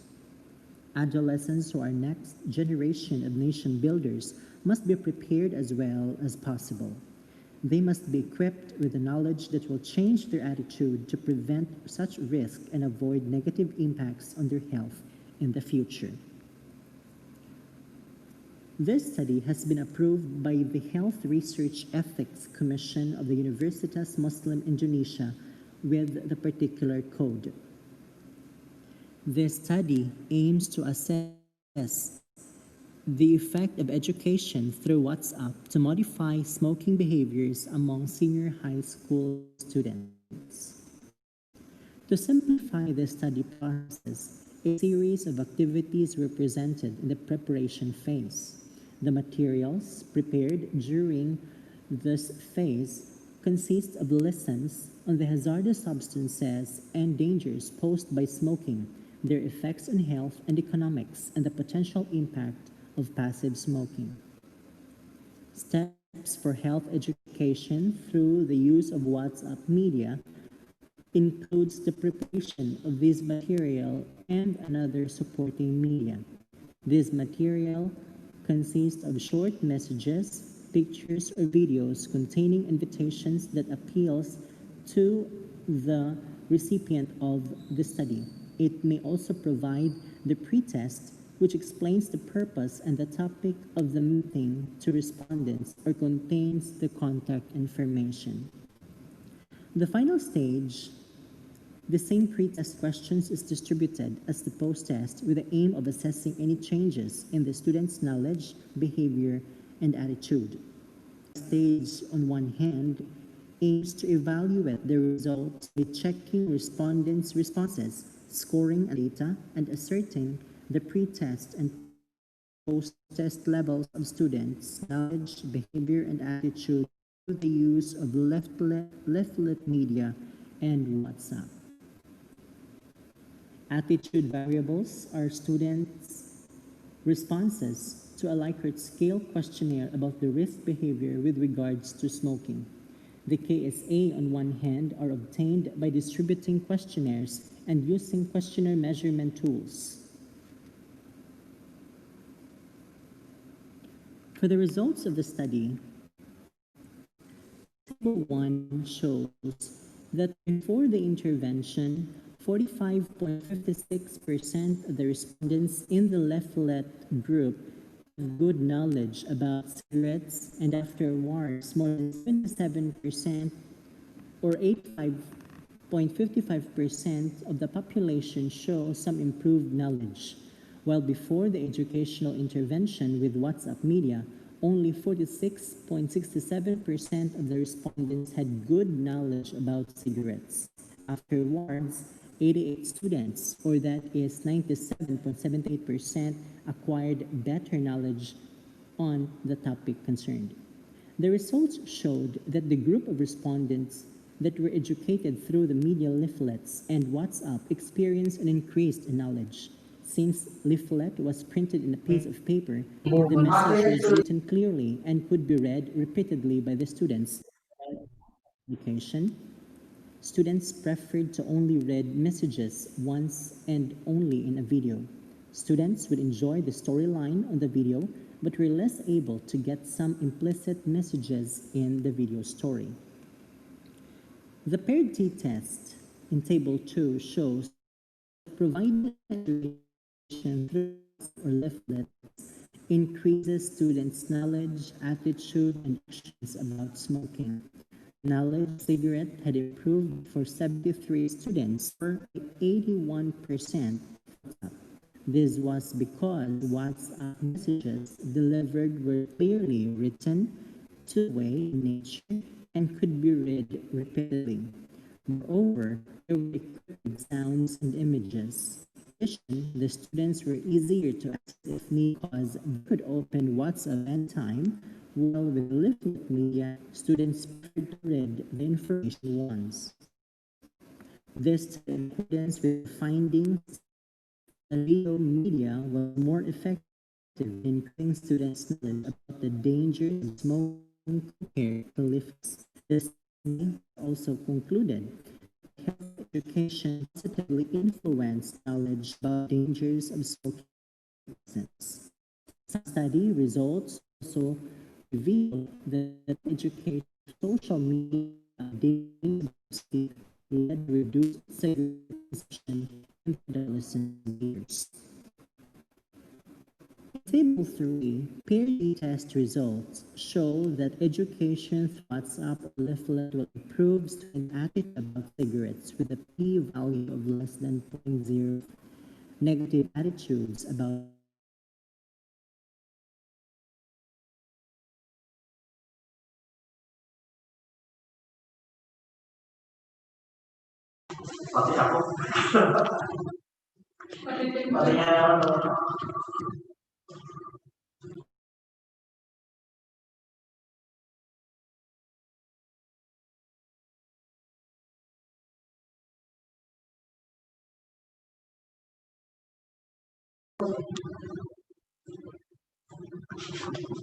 Thank you so much, Sir Joel Ray Acob. At this juncture, let us hear from Professor Villas. Sir, what can you say about the research presentation? Take it away, sir, for 5 minutes. Sir Akop, are you with us? Yes, sir. Good morning. I'm around. Yes. All right. Thank you, sir. I actually did not get the last part of the presentation pertaining to the comparison of the pre-test and the post-test between the group. But nonetheless, sir, I would just like to ask, can you elucidate on the issue of the similarity between the pre-test and the post-test? That's my first question for that matter. And can you provide us as to the length of time between the pre-test and the post-test that have been conducted? Oh, yes, sir.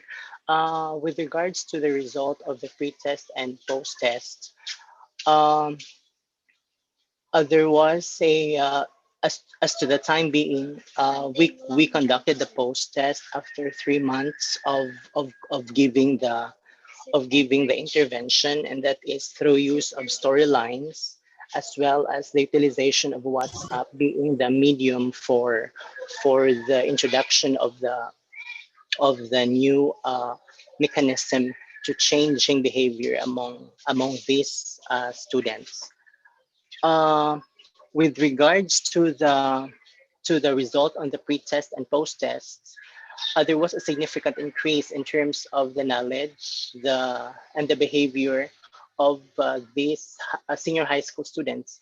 Behavior particularly because the participants or the respondents were purposely chosen based from the recommendations of the guidance officer, that of the Indonesia, in the South Sulawesi, in that district, because this 180 respondents were actually unnamed, quote unquote, by the guidance officer to be observed violating with the smoking behavior in their class. So that's why it was purposely being chosen by the guidance officer. But for the time being, it's actually 3 months before we conducted the post test to see the change, or if there is if there is an increase of the knowledge or the behavior of those students.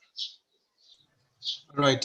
Can you tell us now about the pre-test and the post-test? How is it similar?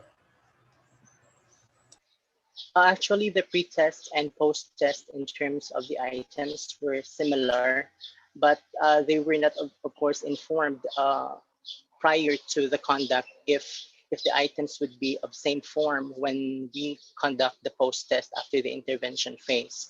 The pre-test actually were given 30 item in terms of knowledge, 30 item exams. And for the skills and or the behavior, there were also a separate test questions given for these students. All right. So in the interest of time, Serna, maybe we can just also articulate perhaps in a future study how this 30 items that have been developed to be parallel rather than exactly the same.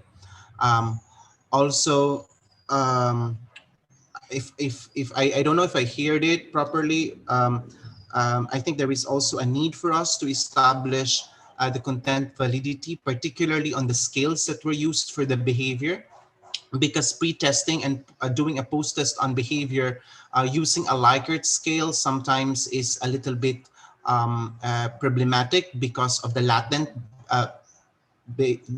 variable being measured.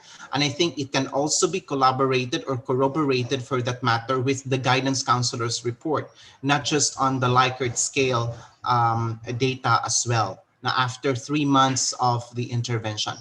Thank you and congratulations, Sir Joel. Yes, sir. Thank you.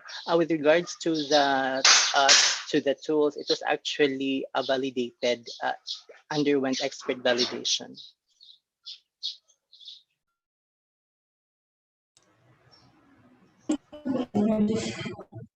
Thank you so much for Jacob and Professor Villas. At this juncture, we're about to proceed with our next presenter. He came from Summer State University with his research title, Performance of Dovetail Joint and Mortise and Tenon Joint in Softwood Carpentry using Philippine Wood.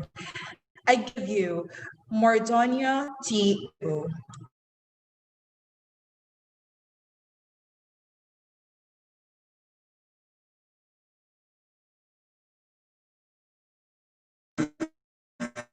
When we consider and the today is the new to class a master in technician education, major in technology.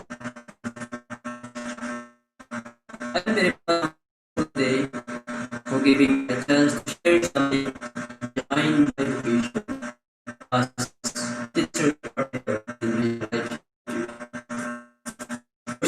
Hard work and persistence lead me to go with their way to improve life.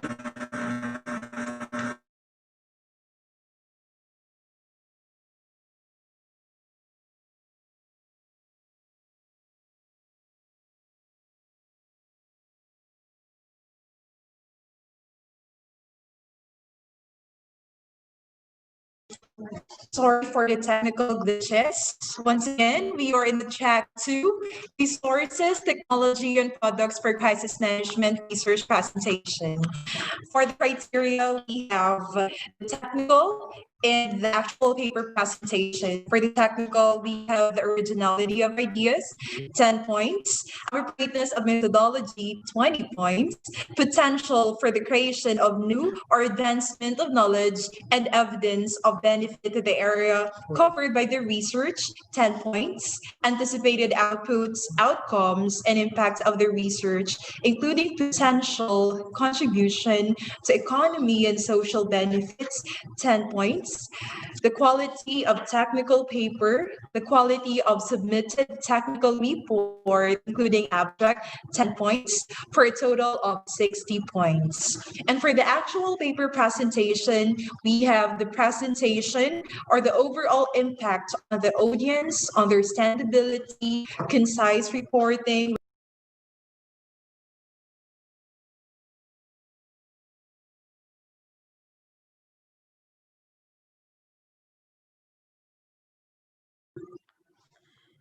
For the format presentation, clear description of the research follows given format, 10 points. And for the researcher's salesmanship, knowledge on the project, communication skills, 20 points for a total of 40 points, with a grand total of 100 points.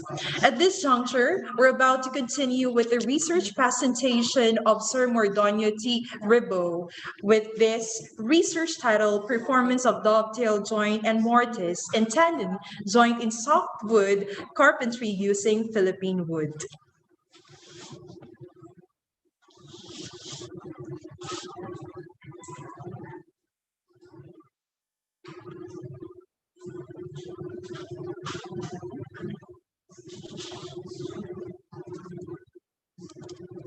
Like detailing how carpentry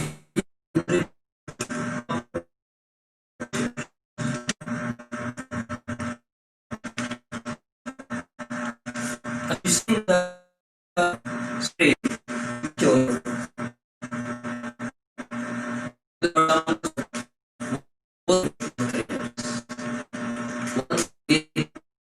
to pursue is how the bone or workplace area and turn to quality products.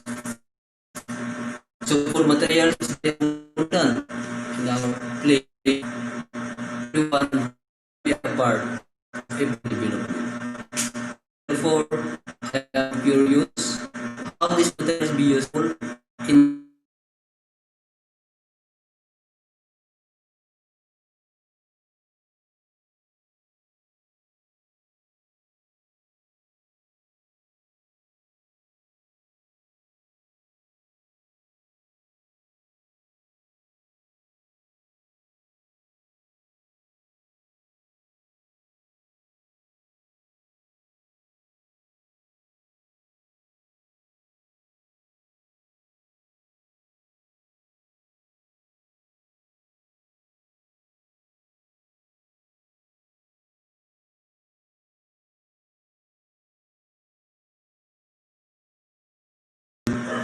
more than continuing joint in support carpentry.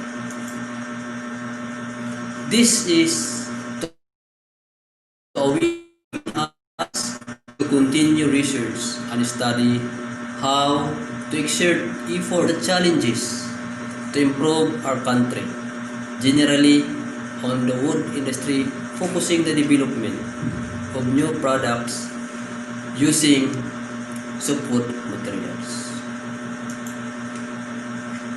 Generally, hardwood is stronger than softwood, but in the construction of any projects, as long as we use the matured softwood materials, it will last the same age as softwood articles. And yet, it is easier to cut, fast-growing, and more abundant according to SAMA 2016. This must be given emphasis from among the carpenters that to innovate and encourage the community that softwood lumber like Jimelina and are still a good materials for various furniture products as tested in universal testing of being shared and test. There is some lack of interpretation of the use of waste. As an pioneer in the initiative and promoting local materials in our community as the center or hub of woodcrafts industry, and this idea made me encouraged to investigate how to value wood trays considered as an alternative materials instead of using hardwood.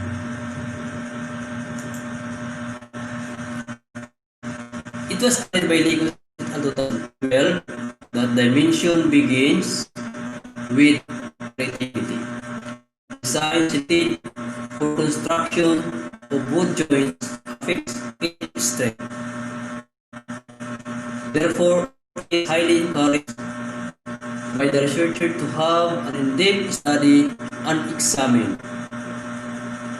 the performance of two common joinery methods and wood species with the aid of a standard test method of universal testing machine and the modified process under impact test. Manual or hands-on operation of wood materials used in the experiment is done following standard and operational method before after. The two common joinery is considered as the strongest among all joints. It can be fastened or formed without nails.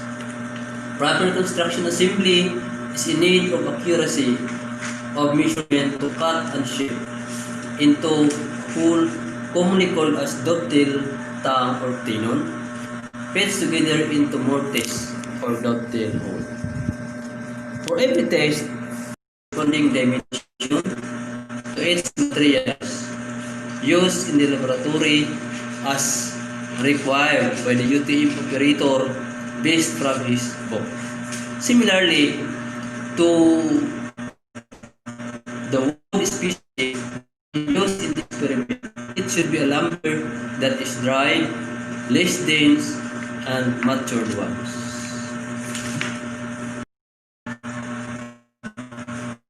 Under this process,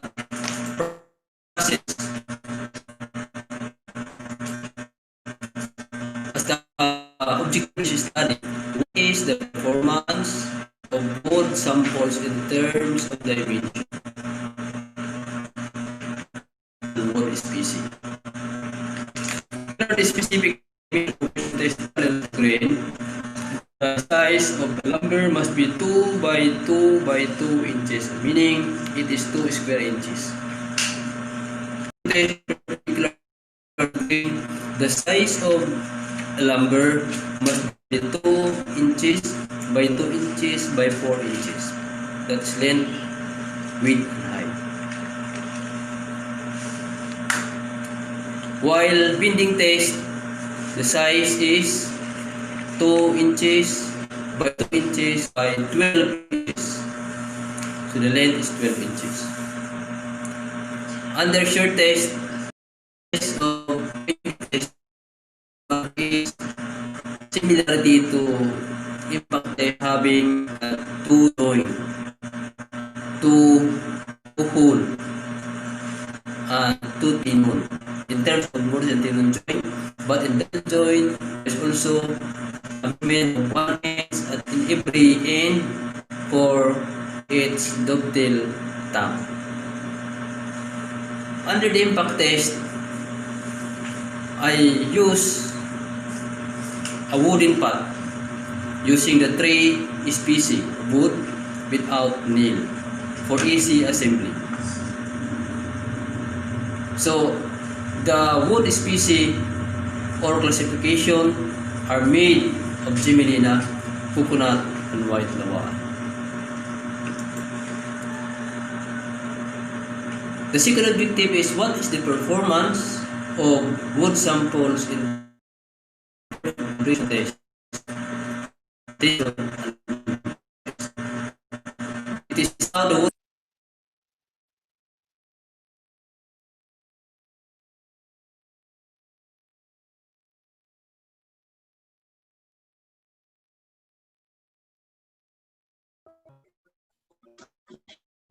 Thank you so much, Sir Vivo. At this juncture, we're about to have Engineer Labrador for the comments about the research presentation of Mr. Vivo. Sir?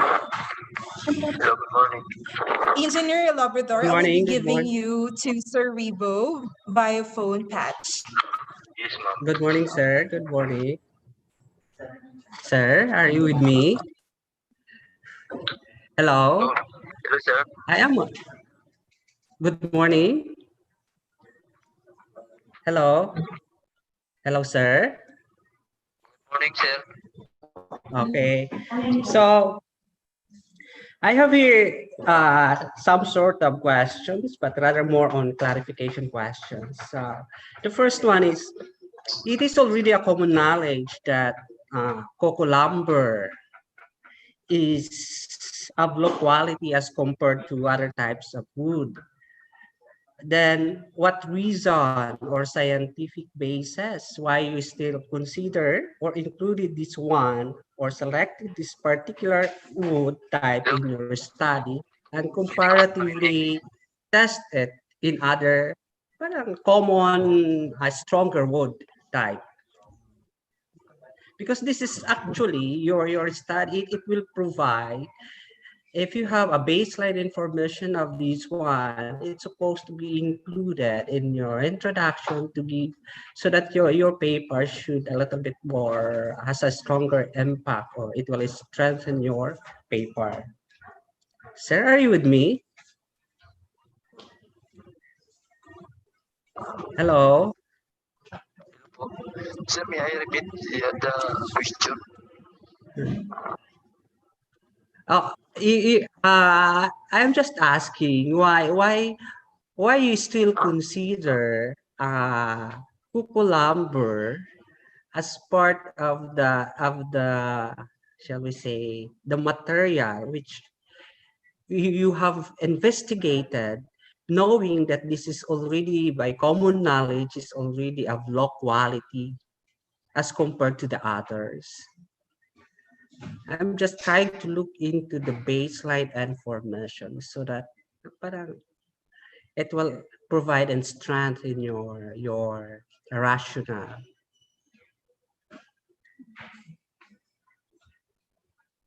Sir?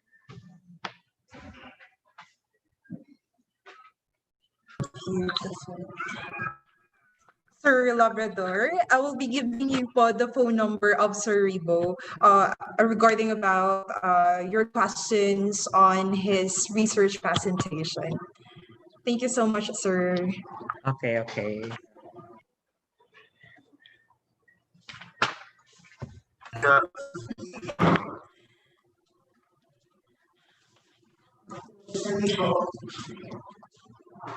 At this juncture, we're about to give you the last presenter for this morning session. We have here from Summer State University with her research paper title, Value Added Product from Blue Swimming Crab, P. pelagicus meat. We have Mrs. there.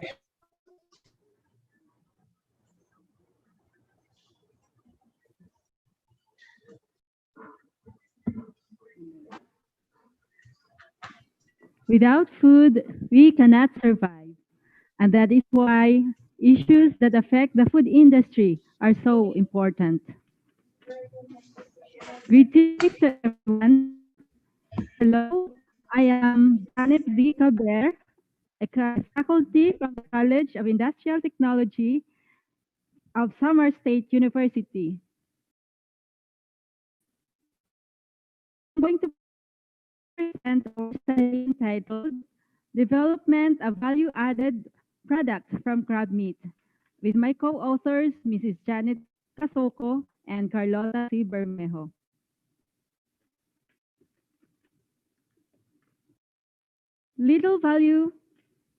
Very little value-added products come from crabs. Crab for many is a cherished delight. However, removing the hard shell adds an extra layer of preparation. Crab, which seals in the seasonal freshness so that people can enjoy the delicious flavor of crab meat at any time of the year.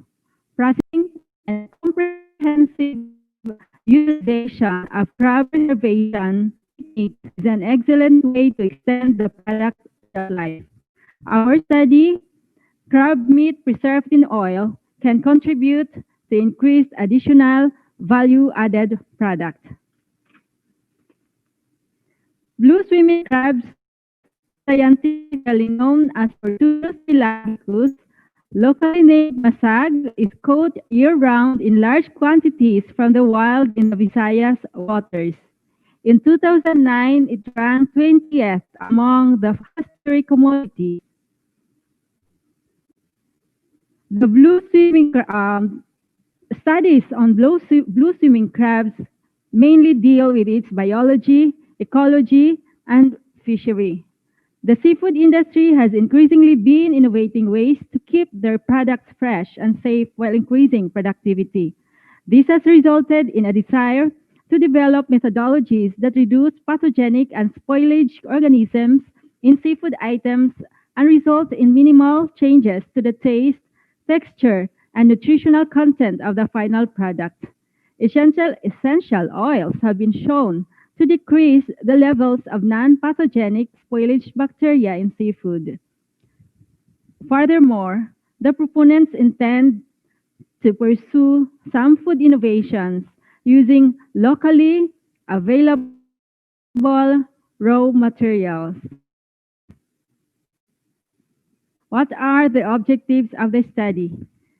Generally, the study aimed to determine or to develop crab preserved as a value-added product from blue swimming crabs for Tunus pelagus. Specifically, it sought answers to the following specific objectives. First, to determine the formulation of ingredients of crab meat preserved in oil.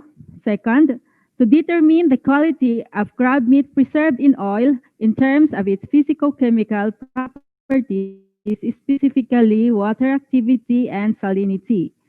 Third, to determine the sensory qualities of crab meat preserved in oil in terms of its flavor, taste, texture, odor, appearance, and general acceptability. How can we do that? The materials used for this study were fresh blue swimming crabs, procured from the local city, and the herbs and spices are shown in the table 1. The study utilized the experimental method of research using 3 treatments. First is the preparation, of course, of raw materials. That is, crabs were steamed, flaked, and herbs were added. 3 types of oil were used, namely olive oil, canola oil, and vegetable oil. Next is pressure canning. Pressure canning. The 3 treatments followed the same cooking time of 20 minutes at 10 psi. Samples were brought to the Eastern Visayas Food Innovation Center for physicochemical analysis. The samples were analyzed in terms of their salinity and water activity. After processing samples, the sensory qualities as odor, color, appearance, taste, texture, aroma of the crab preserve subjected to sensory evaluation using the 9th hedonic scale. Then the minimum maximum values were calculated and their deviation was determined.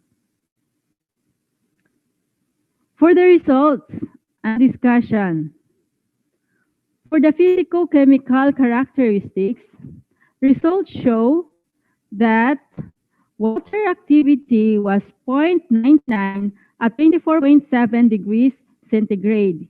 It is already known that water activity is associated with stability or preservation of the food normally at below zero point 0.7. This is so because the product contains liquid and could affect its stability or shelf life. For the salinity, the crab meat in oil was only 0.05 at 27.7 degrees centigrade. This is because no salt was added into the product prior and after processing. Results show that the amount of sodium in the product is very minimal. For the sensory characteristics, color of the three types of oil is desirable, while the aroma of the three oil or three treatments has pronounced odor. For the taste, olive oil has moderately pronounced odor. The sensory evaluation was conducted by the semi-trained food panelists, and there was no significant differences among the three treatments used in this study, namely treatment 1, canola oil, treatment 2, olive oil, and treatment 3, vegetable oil. However, what I have mentioned are slight differences that can be observed as shown in the table. For the general acceptability of the crab preserve is like moderately, which indicates that the product is acceptable. As gleaned on the results, vegetable oil obtained the most acceptable rating and can be used in the crab's preserve. Product properties were clearly liked by the panelists regardless of the type of oil used. Now for the summary and conclusions. Based from the results, the different treatments in making crab meat preserved in oil are all desirable and acceptable. However, vegetable oil was preferred among the two other oils. This indicates that crab meat preserved in vegetable oil is feasible. Further study is required to assess the shelf life and commercial component of the crab preserved as value-added products. Secondly, physico-chemical properties of the crab preserve exceed the limit of value for water activity which affects shelf stability. A different study may be preferred to investigate additional physico-chemical and microbiological analysis. Salinity is low, but could be adjusted to a certain degree by the addition of salt. And lastly, the product is organoleptic and was generally preferred by the taste panel in terms of appearance, taste, odor, and texture. Thus, crab meat preserved in oil may contribute to an increased additional value added sea product. And with that, Thank you so may I much, say Ma'am. thank you for listening to my Thank you so much, Ma'am Janet Gaber. At this juncture, let us hear from Engineer Tudor Amatosa. Sir, what can you say about the research presentation? You have take it away, sir, for 5 minutes. Okay, so once again, congratulations for your presentation. I just would like to go the process of uh, the radiation itself before treatment. We know the fact when it comes to microanalysis, there are some parts of the crabs that epibionts may occur in it. Did you consider the safety on the preservation, ma'am?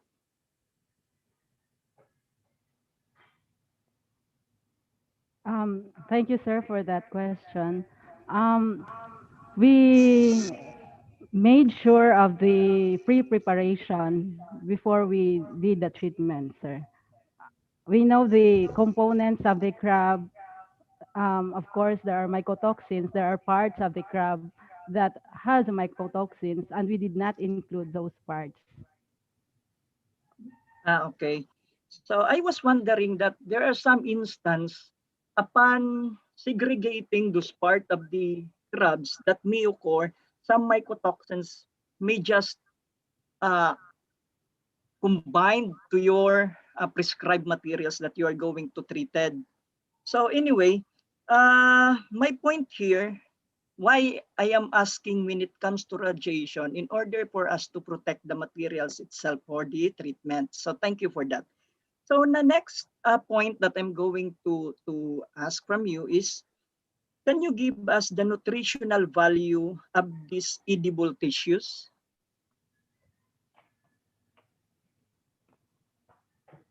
Um, we know for a fact that crabs is rich in protein Yes. and uh, other nutrients like um, this is good for omega, what's this, um, vitamins, iron, like that. It has also carbohydrates, cholesterol, pero minimal. It has good fat, okay? But more on protein, of course. It has also calcium, sir. Okay. So other one is, I am, upon reading your paper, so I noticed that you did not consider the lipid class and the fatty acid analysis. What is really the purpose why you did not include on it? Well, in fact, we know that this crab has a value of a cholesterol. Okay, sir. It has been included in the recommendation since we do not have the laboratory for that. That's why for our recommendation, physicochemical analysis, more of that should be included as since this is acceptable product. It could be included in the next study. Also, the shelf life of the product. Okay. So lastly, does your material can affect whether it is a male and the female crabs? We are advocate of saving the blue swimming crabs in summer, and so we prefer especially the male crabs, male species of crabs, of blue swimming crabs, because of uh, the dwindling supply. We have to save the blue swimming crabs. Okay. So thank you, ma'am. Congratulations. Thank you so much, sir, for the question and for your inputs. Thank you so much, Ma'am Janet Caber and Engineer Amatasha, for the shared thoughts and information about the research presentation. We would like to say thank you for the 7 researchers for this morning session. Thank you so much, Sir Radasa, Sir Chody Lester Pinella, Sir Vincoy, Sir Joel Ray Acob, Sir Mardonio Ribo, Ma'am Janet Caber. Thank you so much, and advance congratulations po. We would also like to say thank you to the evaluators for the knowledge, for the guidance, and of course, for the wisdom that you're about to impart to all the researchers. Thank you so much po.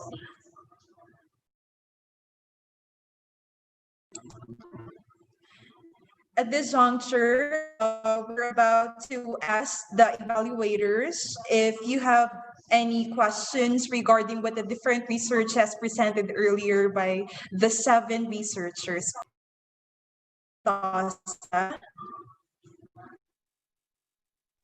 Yes, ma'am, if I may.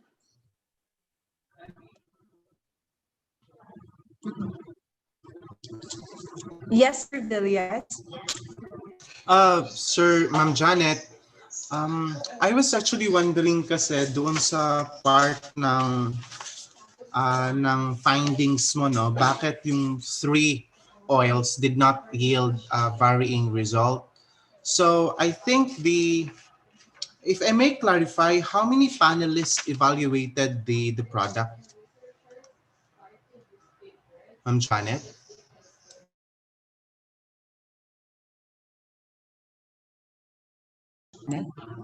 Ma'am Janet?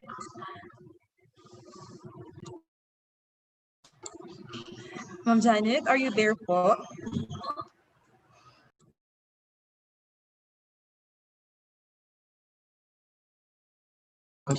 Sir, how about if we will proceed to the next presenter if you have another question po, to any Okay, of the presenters? I'll just butt in a while, and I'll just go over first the other files because not all of the presenters Thank you actually so have much, sir. technical papers. Thank you. Okay. Miss Mikey, if I may.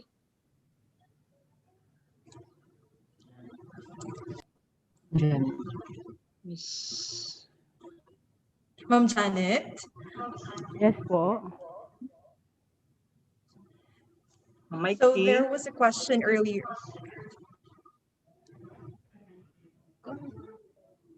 Yes, Sir Matosa.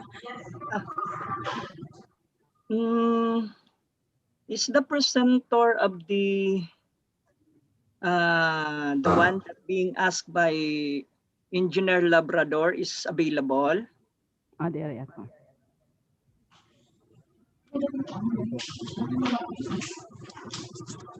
The one who discussed about the three varieties of soap lumber.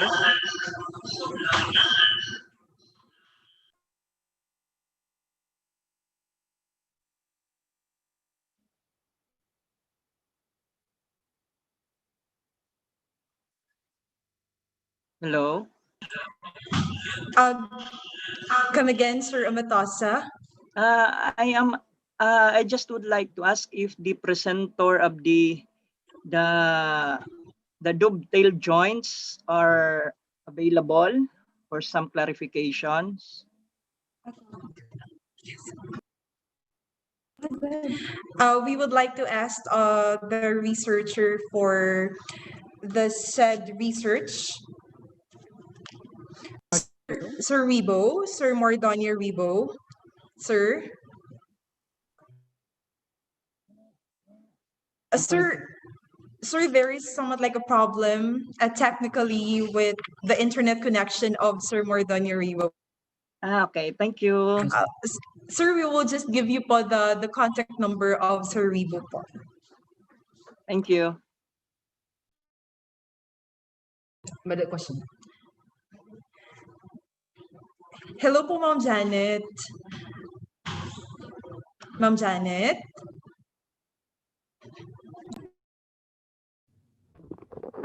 Hello? Oh. Hello, Ma'am Janet. Yes po. There was a question earlier by Professor Villas po. Okay. Yes, Ma'am Janet. I was actually asking if the number of your panel of evaluators for the sensory evaluation, for that matter, how many was actually involved, ma'am? Actually, we have a laboratory scale of 11 semi-trained panelists. And then we, after having that laboratory scale, we conducted the acceptability of 40 to 60, like that, sir. All right. So for the acceptability, there were around 40 respondents, but for the laboratory panel, if I'm not mistaken, there is only 11. Yes, sir. Okay. Kasi I'm trying to understand why is it that there is no difference between the three treatments, for that matter, the canola oil, the olive oil, and the vegetable oil. And what was the base? You mentioned that this is because of the insignificant statistical test. Am I correct? Yes, sir. Okay, That's so very what about the literature? What is it telling us about it? The literature says that these three oils are monounsaturated oils, and they are low smoke. They have low smoke points. That is why they are considered for our treatments. But we are actually in our literature, uh, the the best oil is the olive oil, healthy oil. But the result, when we conducted the study, the result shows that the vegetable oil was generally preferred by, it can compete, the vegetable oil being uh, low cost, can compete to the taste, to the odor, and to the sensory uh, properties of the crab meat in oil. All right, thank you so much, ma'am. Actually, just for future validation, perhaps, in what you're doing in the center for that matter, because I can see that you use actually a paired t-test, and there is only 11 respondents for that matter, and that could be problematic for that aspect.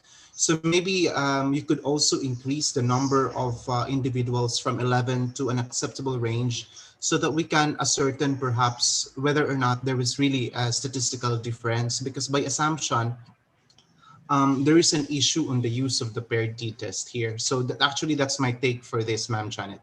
But nonetheless, this is a very interesting study, and we are looking forward into being subjected to a panel of who will look into its acceptability in Okay, terms of sir. taste. Okay. Okay. Thank you so much, Ma'am Janet. Okay, we look All right. forward to that, sir. Thank you, sir. That's Thank you, good Pa. input. Okay. Thank you. Noted, sir. Thank, thank you so much, Professor Villiers and Mom Janet, for your thoughts and, of course, for the questions of Professor Villiers. At this point in time, we're about to ask Engineer Labrador if you have any more questions. Sir, Engineer Amatasa, if you have any questions, and to whom would you like to ask the question, sir? Okay. So I am concerned on Zaribo's presentation research, but it so happened that he's not available, so it's just okay. Okay, thank you so much, sir. We're about to proceed with Engineer Mirador G. Labrador. We would like to ask you po if you have any more questions regarding with the 7 researches of the researchers po. And to whom would you like to ask the question? None so far. I will just forward my comments directly to them. We don't have time, I guess.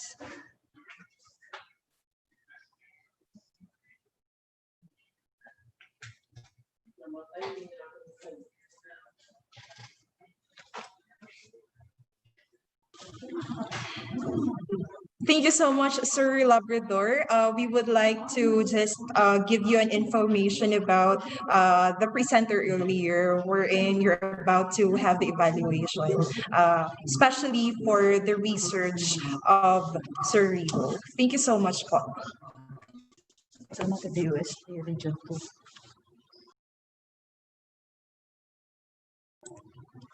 We would like to say ST2 for the participation of this year's iPOVCON here at Summer State University. Ma'am Daisy Simon, thank you so much po, ma'am.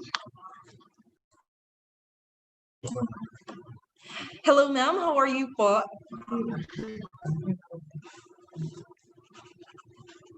Ma'am Daisy. Ma'am, hello po. Before diving into this type, to this international call.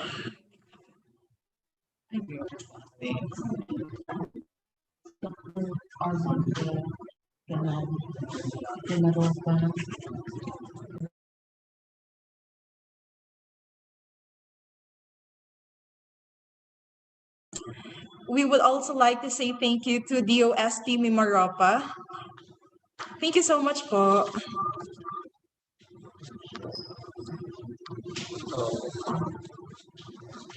Hello po, Ma'am Daisy.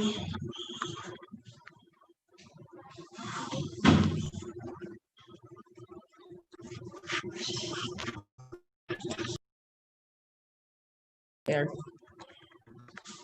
We would like to say thank you to to Dr. Armando Ganal. Thank you so much, po, sir. We're about to. Hello, po, sir, Dr. Armando. Hi. Yes, thank you. Very, very informative activity. Thank you very much to iPOVCON. More power.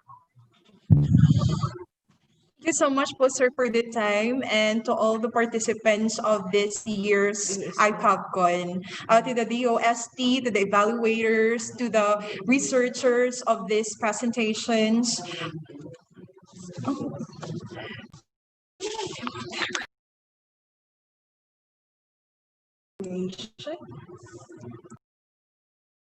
To Miss Rachel Montero, thank you so much po, ma'am, for the time and for the participation po of this year's webinar. DOST Oriental Mindara, thank you so much po, ma'am. Thank you rin po. How are you po, ma'am? Okay naman, I was very interested with the automated water utilization technology. Sana ma-develop po yan, as well as the briquetting. Maganda yun so we could utilize some more waste. We are hopeful that this kind of technologies could prosper later on. So congratulations to all the researchers po. Thank you so much, ma'am, for your virtual questions, and of course to all the participants here of this year's webinar. Thank you so much po, madam.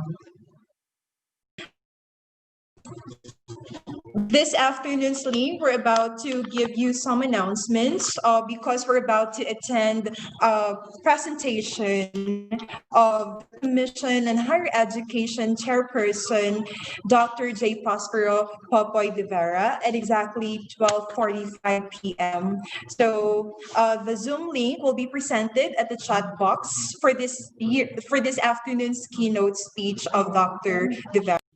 So we're about to give an announcement that teacher will be speech. So everyone is requested to stay tuned for more updates. Thank you so much, po. So if you have more queries about the speech later on, so just feel free to message our chat box here. Thank you so much, po. Okay, thank you so much again to our evaluators. Again, we would like to say thank you for your efforts, for the time spent here. I know that all of you are so busy po. And of course, we would also like to say thank you to the researchers for presenting and for having the effort of giving your thoughts, your ideas about your presentations. Another, we would like to say thank you to the participants from the DOST, from the CHED, for the time, because we all know that this iPOVCON could be as really important as we say, because today's pandemic is somewhat like more on the poverty, more on the current situations that we're about to consider nowadays. And again, we are expecting your 100% attendance for this afternoon's speech, the presentation of Dr. Popoy de Vera. So just again, see the link at the chat box, and you may just ask if you have any queries, clarifications, just feel free to ask. So again, we would like to inform everyone that we will be having 4 presenters this afternoon for presentation. This has been Mikey Piscos, your moderator for the track 2. Again, thank you so much.